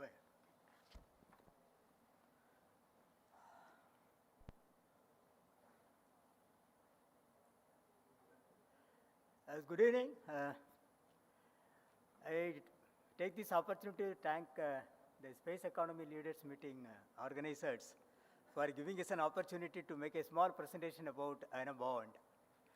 Anabond is a company, it was founded in the year 1979 by one Mr. J. Vijay Kumar, who was actually working in atomic energy. He has resigned the job and started this company for making adhesives and sealants for everyone. See, this is the range of products has been displayed. The first slide, it gives a range of products. This is going, our products are being used by even a common man to the space community. That is a specialty of this. Any moving object, if you can think of in the world, it requires bonding, whatever it is, whether it is a metal to metal or metal to plastic or plastic to plastic. Lot of bonding technologies are being used. So Anabond bonds everything. That is the specialty of this. And in the adhesives technology, we are there in almost all chemistries. There is one particular chemistry called cyanoacrylates. This is product, I think most of the industries probably they would have used it. This bonds almost everything, almost I would say, 99% of the substrates what you see in the world can be bonded to cyanoacrylates. Unfortunately, broken heart cannot be bonded using cyanoacrylates. In Anabond, we make products for bonding substrates, and we also provide service to the customers in such a way that they get bonded to Anabond very strongly. So we have very strong relationship with our customers, and they generally don't leave us. We have very, very strong bonding with almost all the customers, whether it is a common man or it is a space community. Coming to the next slide, if you just see that, we are associating with ISRO and DRDO for the last 3 decades. And this company is led by a group of eminent scientists. And we have a specialized in-house facility, R&D facility, and which is actually approved by Department of Scientific and Research. It's the Government of India certified R&D department, where all the products, whatever we sell in the market, they are all produced by us. We make the product in a small way, scale it up, and then we sell it to the market. Okay. And we are selling our products globally also. Okay, these are our milestones. We see that in 1982 we started selling our product to the automotive industries, then to railways, then to Indian Navy, then finally we started our products for the ISRO and DRDO in the 1990, then European market, then like that, slowly, finally we see that our products are being used by each and everybody, not only for space applications, even for the defense applications also, people use our products. Okay, and these are the products, various products going for our ISRO. In the case of ISRO, most of the products, though we have put about 35 plus products, many of the products are developed by ISRO. All the products for which we have acquired the technology, because they demonstrate the technology in a small scale, we have scaled up to pilot plant and then finally to the production level, and it is being supplied to ISRO for all their missions. And some of the products, as per their request, we have developed and we are supplying to them. Okay, and various applications are listed for this one. In case we would like to take this opportunity to invite any of the vertical industry partners to associate with Anabond, we are welcome. Thank you so much. Thank you. Thank you very much, sir. And with that, we'll now go on to Digantara Research and Technologies. May I invite Mr. Shreyas to please make his presentation.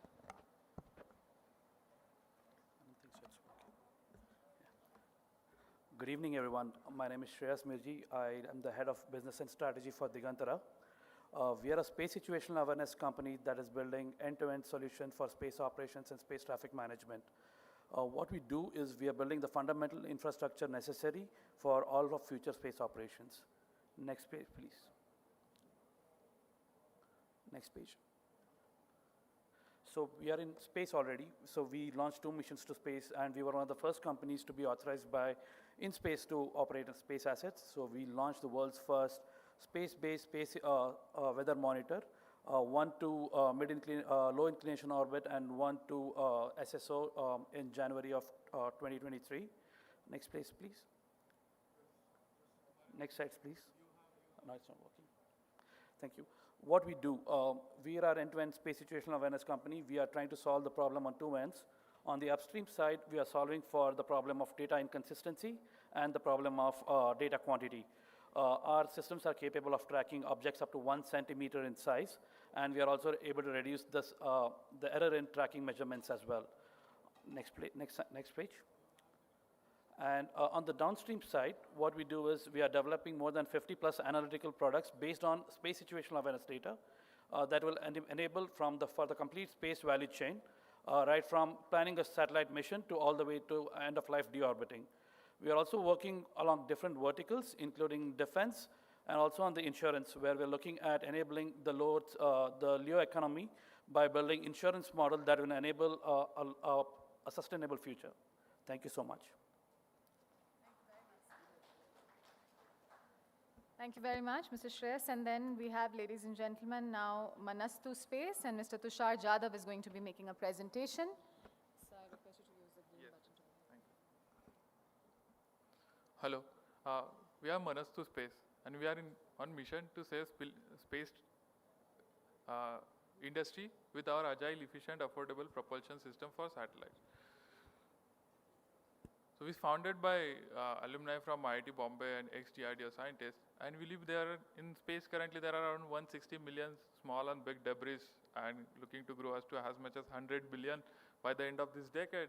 And that becomes a big problem as the more and more number of satellites are planned every year, as much as 12,000 per year by 2029.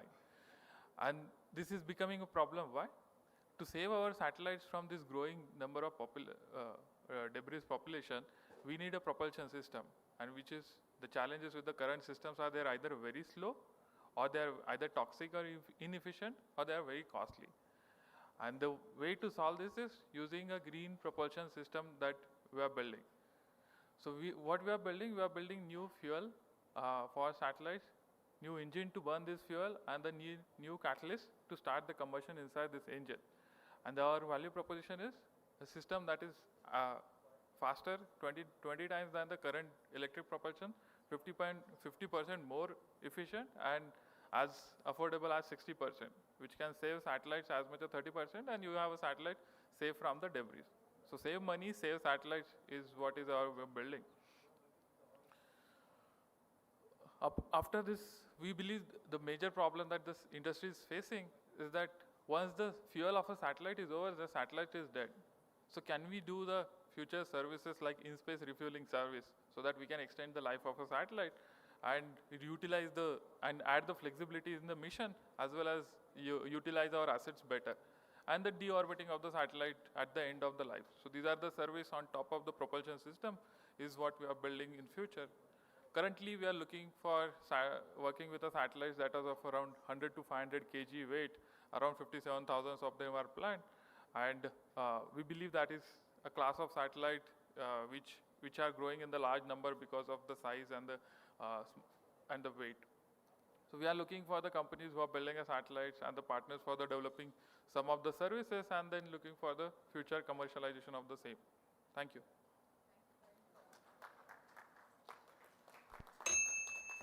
Thank you very much, Mr. Jadhav. And now we have from MQS Technologies Private Limited, Mr. Kotnis.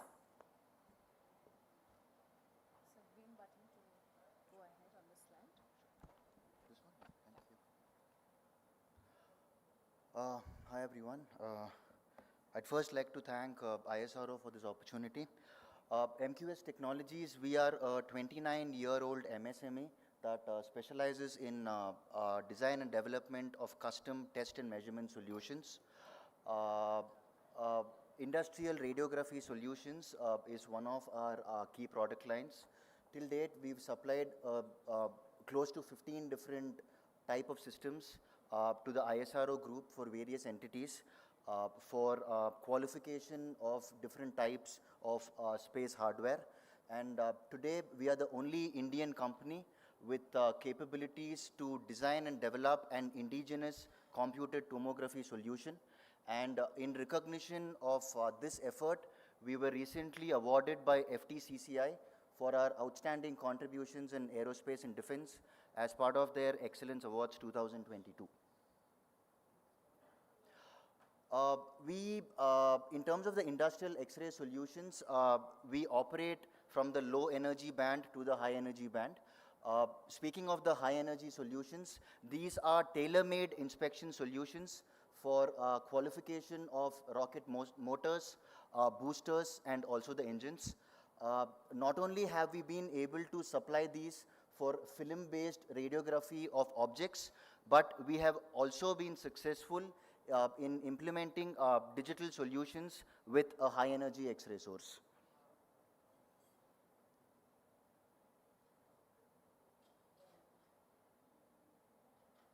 On the low energy spectrum, with industrial X-ray solutions ranging from 160 to 450 kV, very interestingly, castings of Midhani, lithium-ion batteries of BHEL, Agnicool, Skyroot, these are some of the companies and products that we've supplied our X-ray solutions for.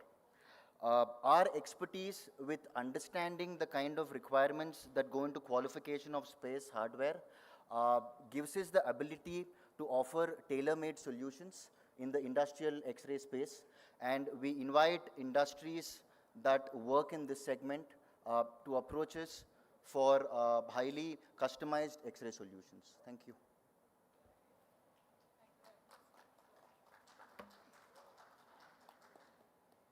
Thank you very much, sir. Now, ladies and gentlemen, before I invite our next speaker, may I also call upon Zovian Aerospace, Astrome Technologies, Sankhya Labs, Sai Pranav Industries, Dhruva Space and Data Pattern to please stay close to the podium. And may I invite Mr. Vinay from SkyServe High Space Technologies to make his presentation.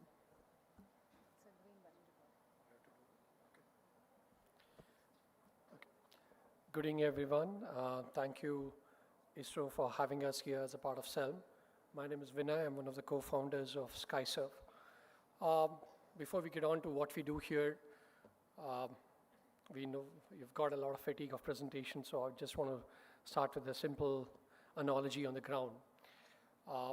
As a part of our daily usage, when we go to a doctor, what we do is we go to an orthopedic and then we go say, we have a knee pain, and the doctor says, go get an X-ray. And then you go to get an X-ray, and the doctor gives a diagnosis, saying you don't have a ligament tear, probably you need to rest your knee, or you can take a rest, or he asks you saying everything's fine.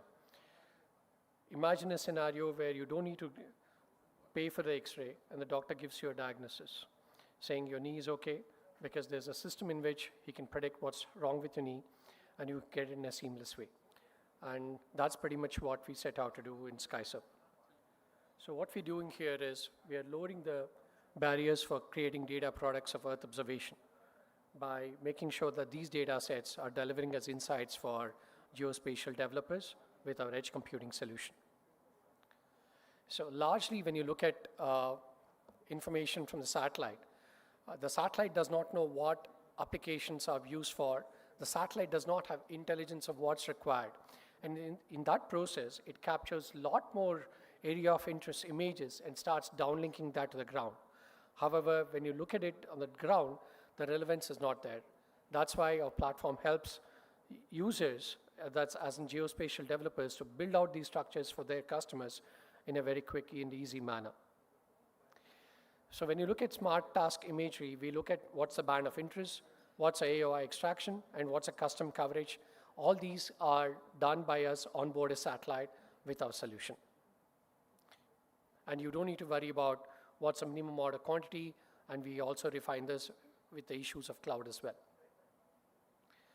When we look at models on the edge, we look at spectral indices, we do segmentation, we do object detection, and object classification. All these are done by us on board the satellite itself. So on the upcoming flights, we are doing about 5 missions in 2025, 2 more in 2023. We are covering multispectral, hyperspectral AIS and the sensors. We offer fused data inferencing for customers. We would be happy to partner with satellite operators and deliver value for developers here. Thank you very much. You have a great day.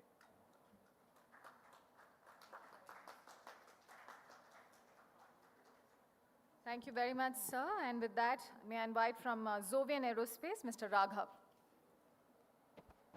Sir, green button to go ahead on your slides. Okay, this is for go ahead.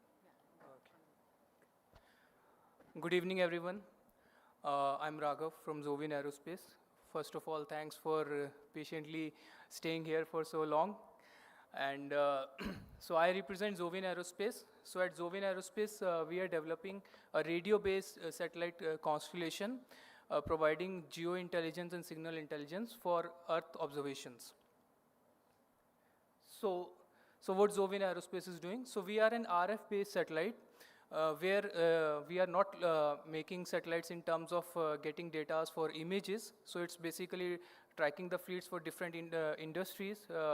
So RF-based signals are basically for like we have a radio signals and we have image-based systems. So we are basically into radio systems. So under radio systems, there are different industries which we are catering. So right from the entire value chain, from data collection to data integration to final data delivery are having through our own platform. So, so that own platform is called Skylobe. So Skylobe means collecting sky and globe together, so it becomes a Skylobe.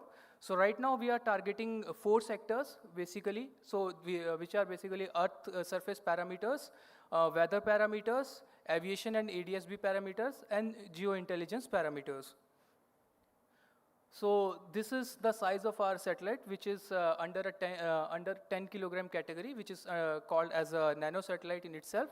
So these are some of the parameters which our single satellite is catering, like weather-related parameters, asset tracking parameters, signal intelligence parameters, combining together 24/7 availability. So last but not the least, this is our platform called Skylobe. So under that, these all data sets will be delivered.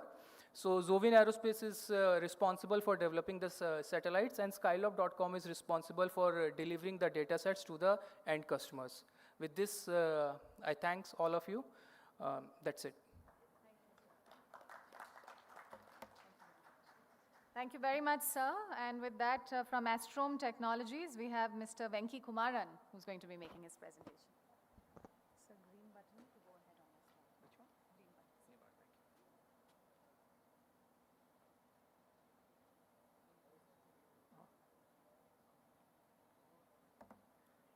button. Good afternoon. So I think the best of the startups come towards the end. So, so we are here.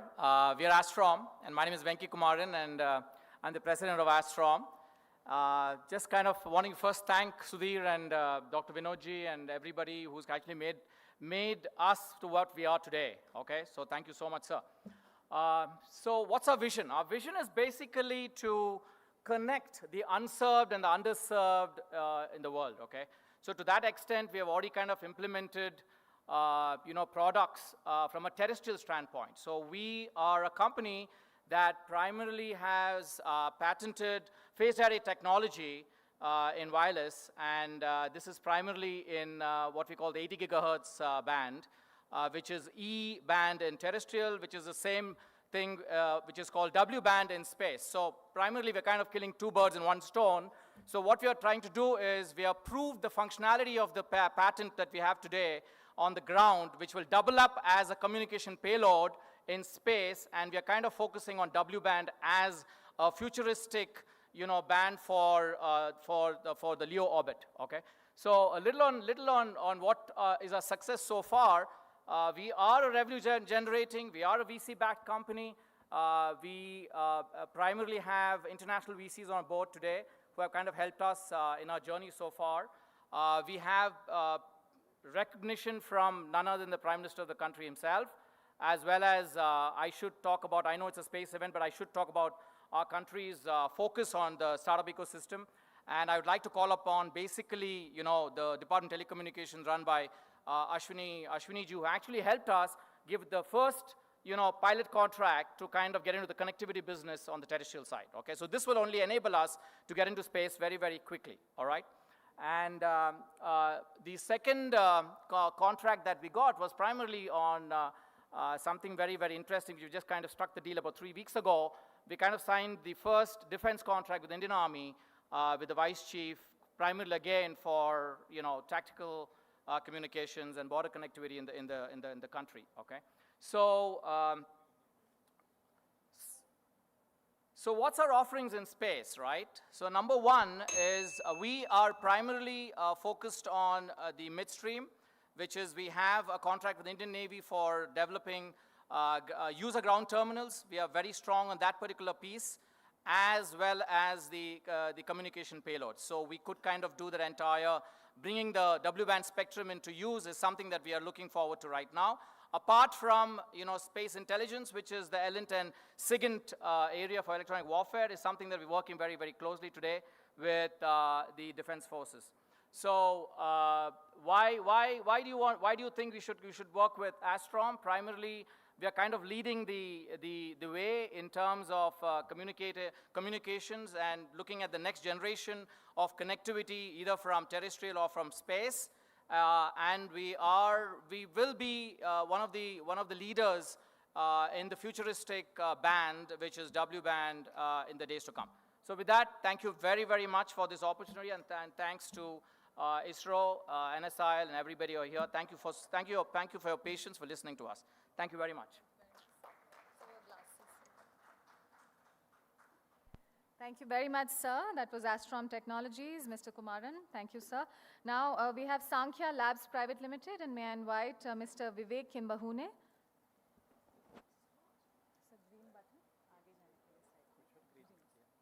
Yeah, good evening.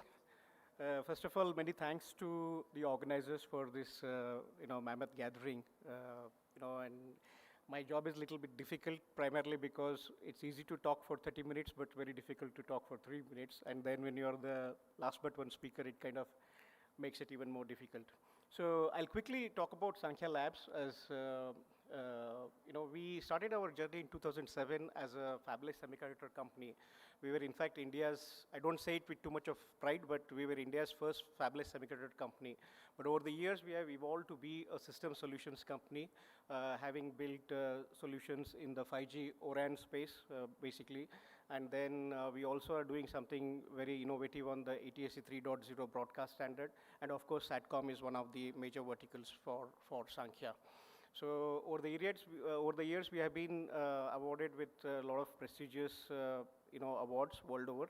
And notably, one amongst them was the ATSC 3.0. It's a Richer medal, which we got just last week, last week, in fact, in United States, for being very, very innovative in bringing cutting-edge technologies to the world. Now, in terms of the size, we are a mid-sized company. We're about 200 odd people, and we have about 75 international patents to accredit.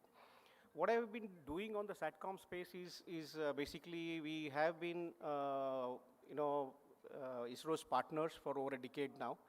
And one of the space assets that ISRO has for critical strategic technologies, we have partnered with ISRO, and the claim to fame has been the first of a kind products that we brought to market in partnership with ISRO.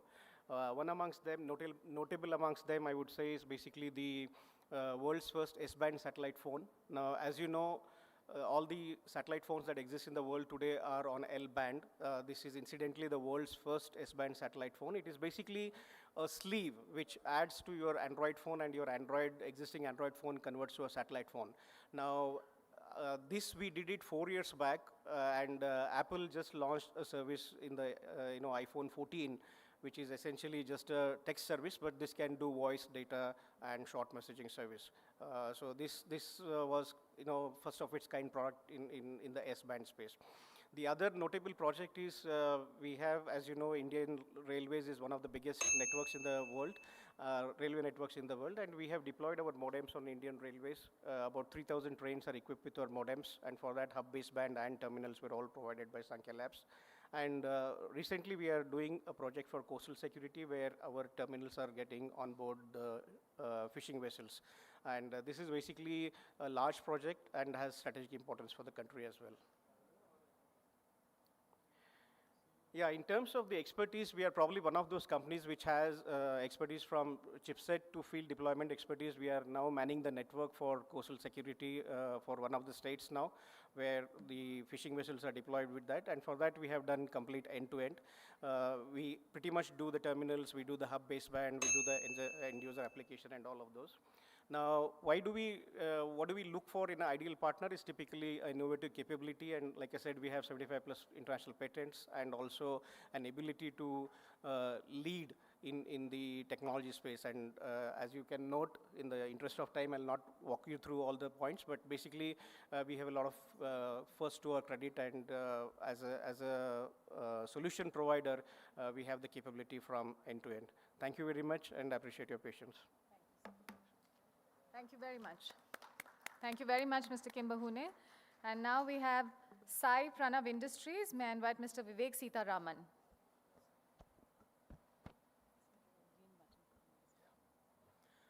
Good evening, ladies and gentlemen. I'm Vivek Sitaraman, representing Sai Pranav Industries.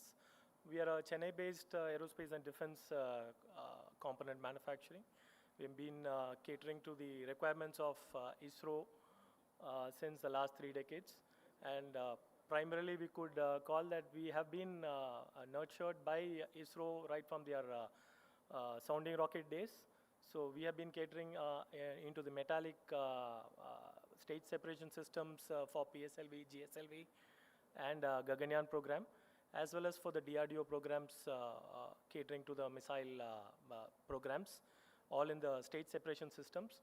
So we are an ISRO approved work center in Chennai, and we have a dedicated CNC setup which involves turning, machining, as well as we could also be doing a pressure testing with all the strain gauge based DAC. And we are also into light alloy structures, riveted structures, airframe machining, and also precision machining components for any segments. And this is a variety of products which we have done for ISRO and DRDO. And also we've also done boosters for pilotless target aircraft. Again, we are very specialized in 15 Series 6, maraging steel, aluminum, titanium. And we are looking at collaboration in terms of new business opportunities related to precision machining and related product segments, and scope for entry as a replacement or an alternative supplier, and even in defense, probably for the offset programs. We thank ISRO and the NSIL for providing us an opportunity for an MSME to present it in a G20 SELM. Thank you.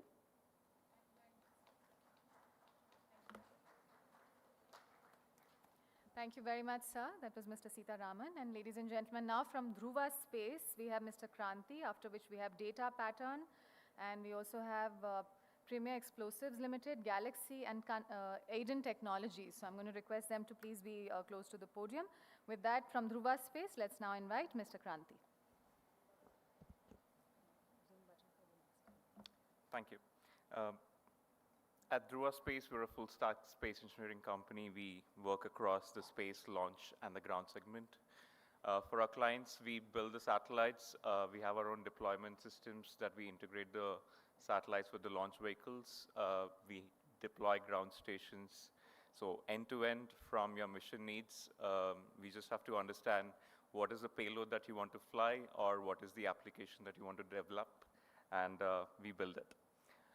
We have our own satellite platforms, 3 different platforms up to 300 kilogram class. We have our own deployment modules across the CubeSat industry, and also ring deployers for microsatellites. We are into antenna manufacturing up to 13-meter dishes for LEO tracking or geostationary satellites in C, Ku band, X band, S band, and Ka band. We also have an integrated network in partnership with the Swedish Space Corporation that allows us to track satellites across 11 countries and provide us data across using a single mission control unit and provide the solutions for our customers. We've been making satellites within India for the international market. We've launched about 3 missions in the last 12 months, and we continue to work on 8 missions over the next 24 months for our clients, spread across Indian government, the defense, and some international clients from Australia and Europe. We are increasing our manufacturing footprint. We've recently announced our new manufacturing plant, which will be catering about 100,000 square feet in Hyderabad.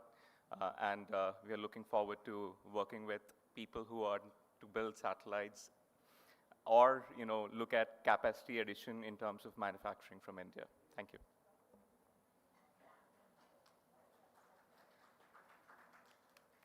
Thank you very much, Mr. Kranti. And now from Data Pattern, we have Mr. Kuppuswamy.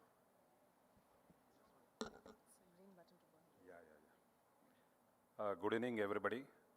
My name is Kuppuswamy, representing Data Patterns. In all the movies, there is something like climax, okay, which grabs attention of everyone. I only hope that I can grab similar attention on our company. Okay. So we are a company, today we're about a 38-year-old company, listed company based out of Chennai. Our journey started with Department of Space, started from VSSC where we built test systems. As we went along, we became a product company. Today we have products presence in space, air, land and sea platforms.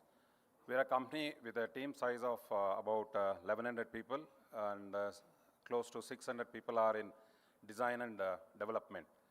So our other segments in data patterns, we have a huge presence in radars. We build phased array radars, EW products, avionics for fixed wing and rotary wing platforms, communication systems, that is beyond line of sight and line of sight communication systems.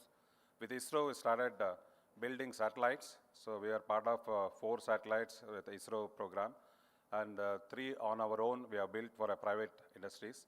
And checkout has been our strength from the day one.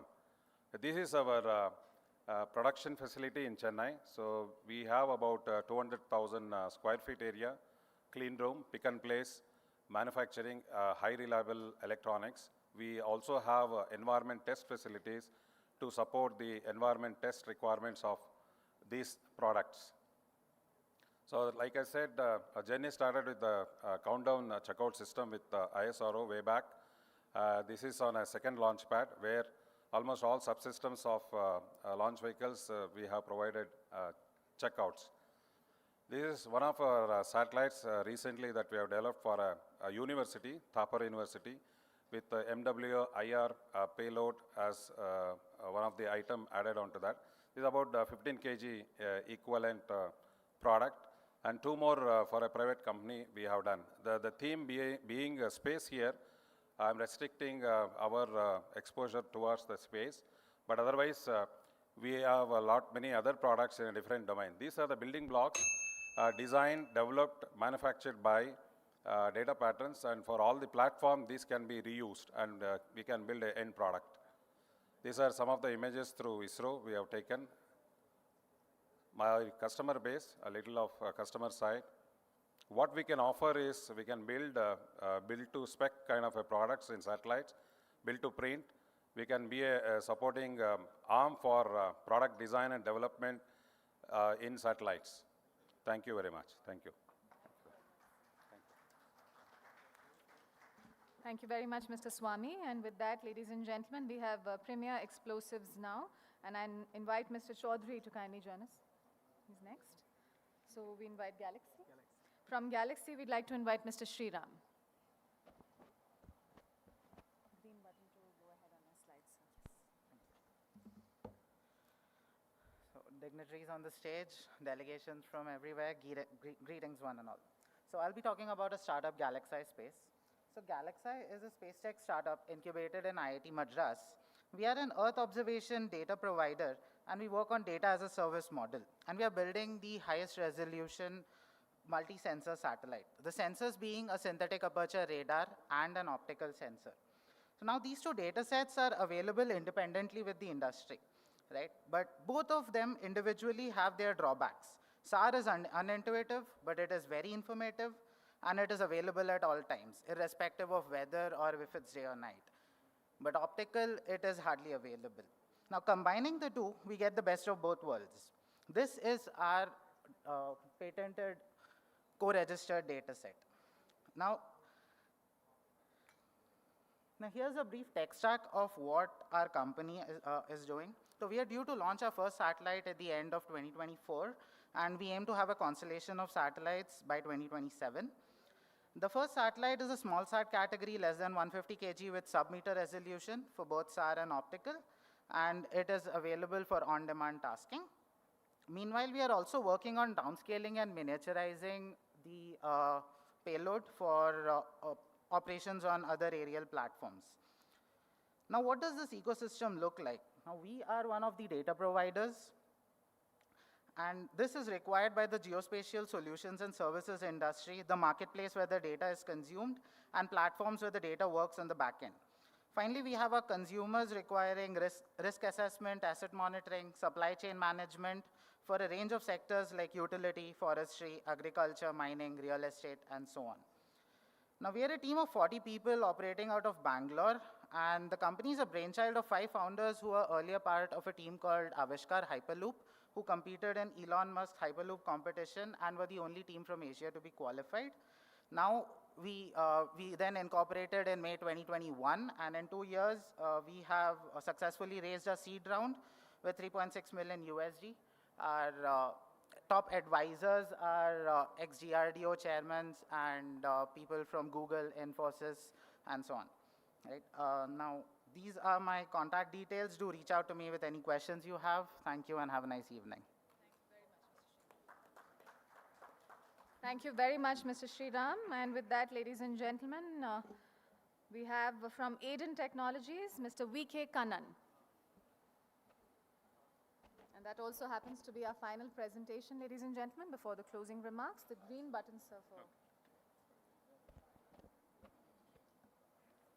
Good evening, everyone. My name is V.K. Kannan, Director of Space Systems from Aiden Technologies. So thank you, ISRO, and thank you, InSpace, for giving me the opportunity for having presence here, particularly Sudhir Kumarji and Satish Kumarji for having given me the opportunity. We are deeply indebted to ISRO for the last 13 years of our existence. We started our space journey in 2009, and today we are able to sail through the space journey with your support. Thank you, sir.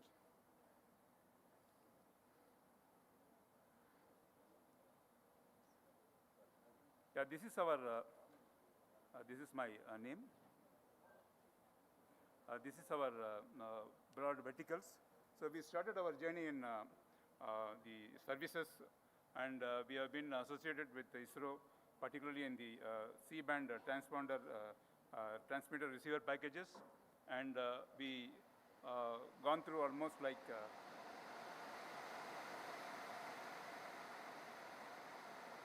we have delivered almost 32 satellites so far in the space region. So this is our management team. H.V. Harish is our chairman and managing director.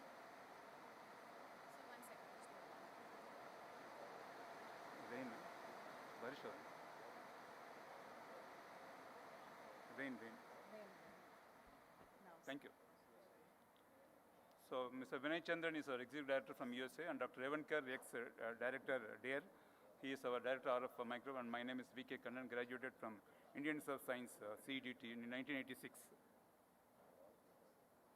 This is our space clean room facility, and we have a total strength of around 49, including all the technician engineers. This is one of the first foremost product which we delivered to European Space Agency in 2010 when we started our first space product.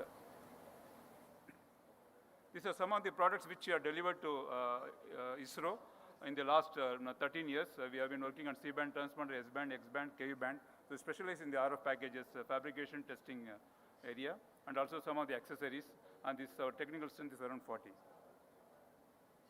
These are some of the cards which are delivered to the transponder RF packages. These are some of the packages which are delivered. And this is another area which we have worked on, the QFH antenna for ISRO. This is one of the AIT service which we have done along with the prime partner Alpha Design Technologies. Process identification document for all the work done for ISRO. These are some of the Gaganyaan products which we are delivering to DRDO for the Gaganyaan project, the bio-based electronics and the avionics interface unit for the astronaut. These are some of the Anvesha satellite products which are delivering to DRDO Hyderabad for the magnetic torquers, and also the 4-pi sun sensor for tracking the sun for the orientation of the satellite, and also under development the GNSS receiver and also the GPS GLONASS active antenna. This is one of the ground system which are delivered to URC Bangalore for the test instrumentation system for the Gaganyaan simulation. This is another facility in our facility what we have done for the solar cells, the lithium-ion cells facility for the measuring the characterization of the solar cells. We have built up in our facility a clean room for URC work. These are some of the other marine radar applications, in-house design development These are some of the solid-state power amplifiers which are developed for the DRDO and the Indian Army and Indian Navy, and also the UHF data transceiver for the UAV, ultra UAV satellite. Telemetry control unit also we have developed. This is the last slide. So we thank you very much and staying back till the last minute. Thank you. Thank you very much, sir. And so with that, the presentations now come to a close, and it is now my privilege to request Mr. Shantanu Bhattavdekar, Scientific Secretary, ISRO, to render the concluding remarks, sir. Okay, dear delegates, of course, we have a very thin presence of delegates now, as probably most of the people had the flight, so they were left. We had a marathon session for almost 4 hours and nearly 50 presentations, though of course time was given only 3 minutes. But the idea of this particular session was only basically to give the connect between the various space industries and to have the space business connect. And we have seen, of course, globally also all the space industries have come a long way in supporting the various space agencies and also the space economy. And most of the industries we have seen is now they are no longer limited to only the supply of components or the systems. They are also now into the job of system integration and also providing the end-to-end solutions. And we have seen, in fact, all the industries who are presented, they have almost covered the entire spectrum of the space technology, starting from the launch vehicle to the building of launch pads, to the reusable planes, the crew modules, also the orbital information from the space, and also building the habitat in space. So I think our entire spectrum of space activities are now being addressed by the space industries. And the downstream activity, of course, which has the larger component of the space economy, almost more than 70%.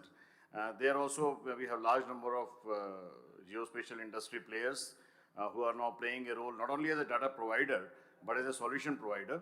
And also the solution being provided to various sectors of the society, whether it is the health sector, the weather forecasting, the fertilizers, the farmers, to even the strategic sector. So I think we had a very good session, and the intent of this particular session was basically to showcase the capabilities and the facilities what each of the industry has across the globe, as well as, of course, we have large number of industry presentations from India, basically to show their capabilities and also build the network so that, wherever this kind of capability exists, other vendors can definitely utilize their capabilities. And I think most of their addresses are also given in the coffee table book, which was released yesterday by InSpace during the inaugural function. So at the end, I thank all the speakers and all the participants in the industry who not only stick to the time of 3 minutes, which is very less time to showcase their potential, but at the same time, they have delivered what was supposed to be conveyed to the audience here. Thank you very much. Dr. Vinod, if you have anything to say. I will say they are really interesting presentations covering wide spectrum in all the domain, and it's good to connect. And it was very nice to see that all the 51 presentation we have today, plus 2 from industry. So we are on time. Thank you. Wish you all the best, and we will connect in future. Thank you very much, sir. And with that, I'd like to thank Mr. Shantanu Bhattavdekar, Scientific Secretary, ISRO, Dr. Vinod Kumar, Director Promotion, InSpace, and maybe also thank Mr. M. Sudhir Kumar, Director, CBPO. Thank you very much to all the distinguished delegates of the G20 members, the invited countries, the international organization. And may I just say that Ant Asti Prarambha, this is a new beginning, and we hope that the heritage of India and the philosophy of Vasudhaiva Kutumbakam, one earth, one family, one future, and the learnings and the seed for collaboration sown during these transformative 2 days of G20 SELM will leave a lasting impression on your memories. There should be definitely no space between space and the common man, as quoted by our Honorable Prime Minister. So let us all vow at this moment to co-create and nurture the new sustainable space. Ladies and gentlemen, with that, it is also my pleasant duty to invite you to a quiet dinner which starts 7 p.m. onwards at the Blue Ginger restaurant.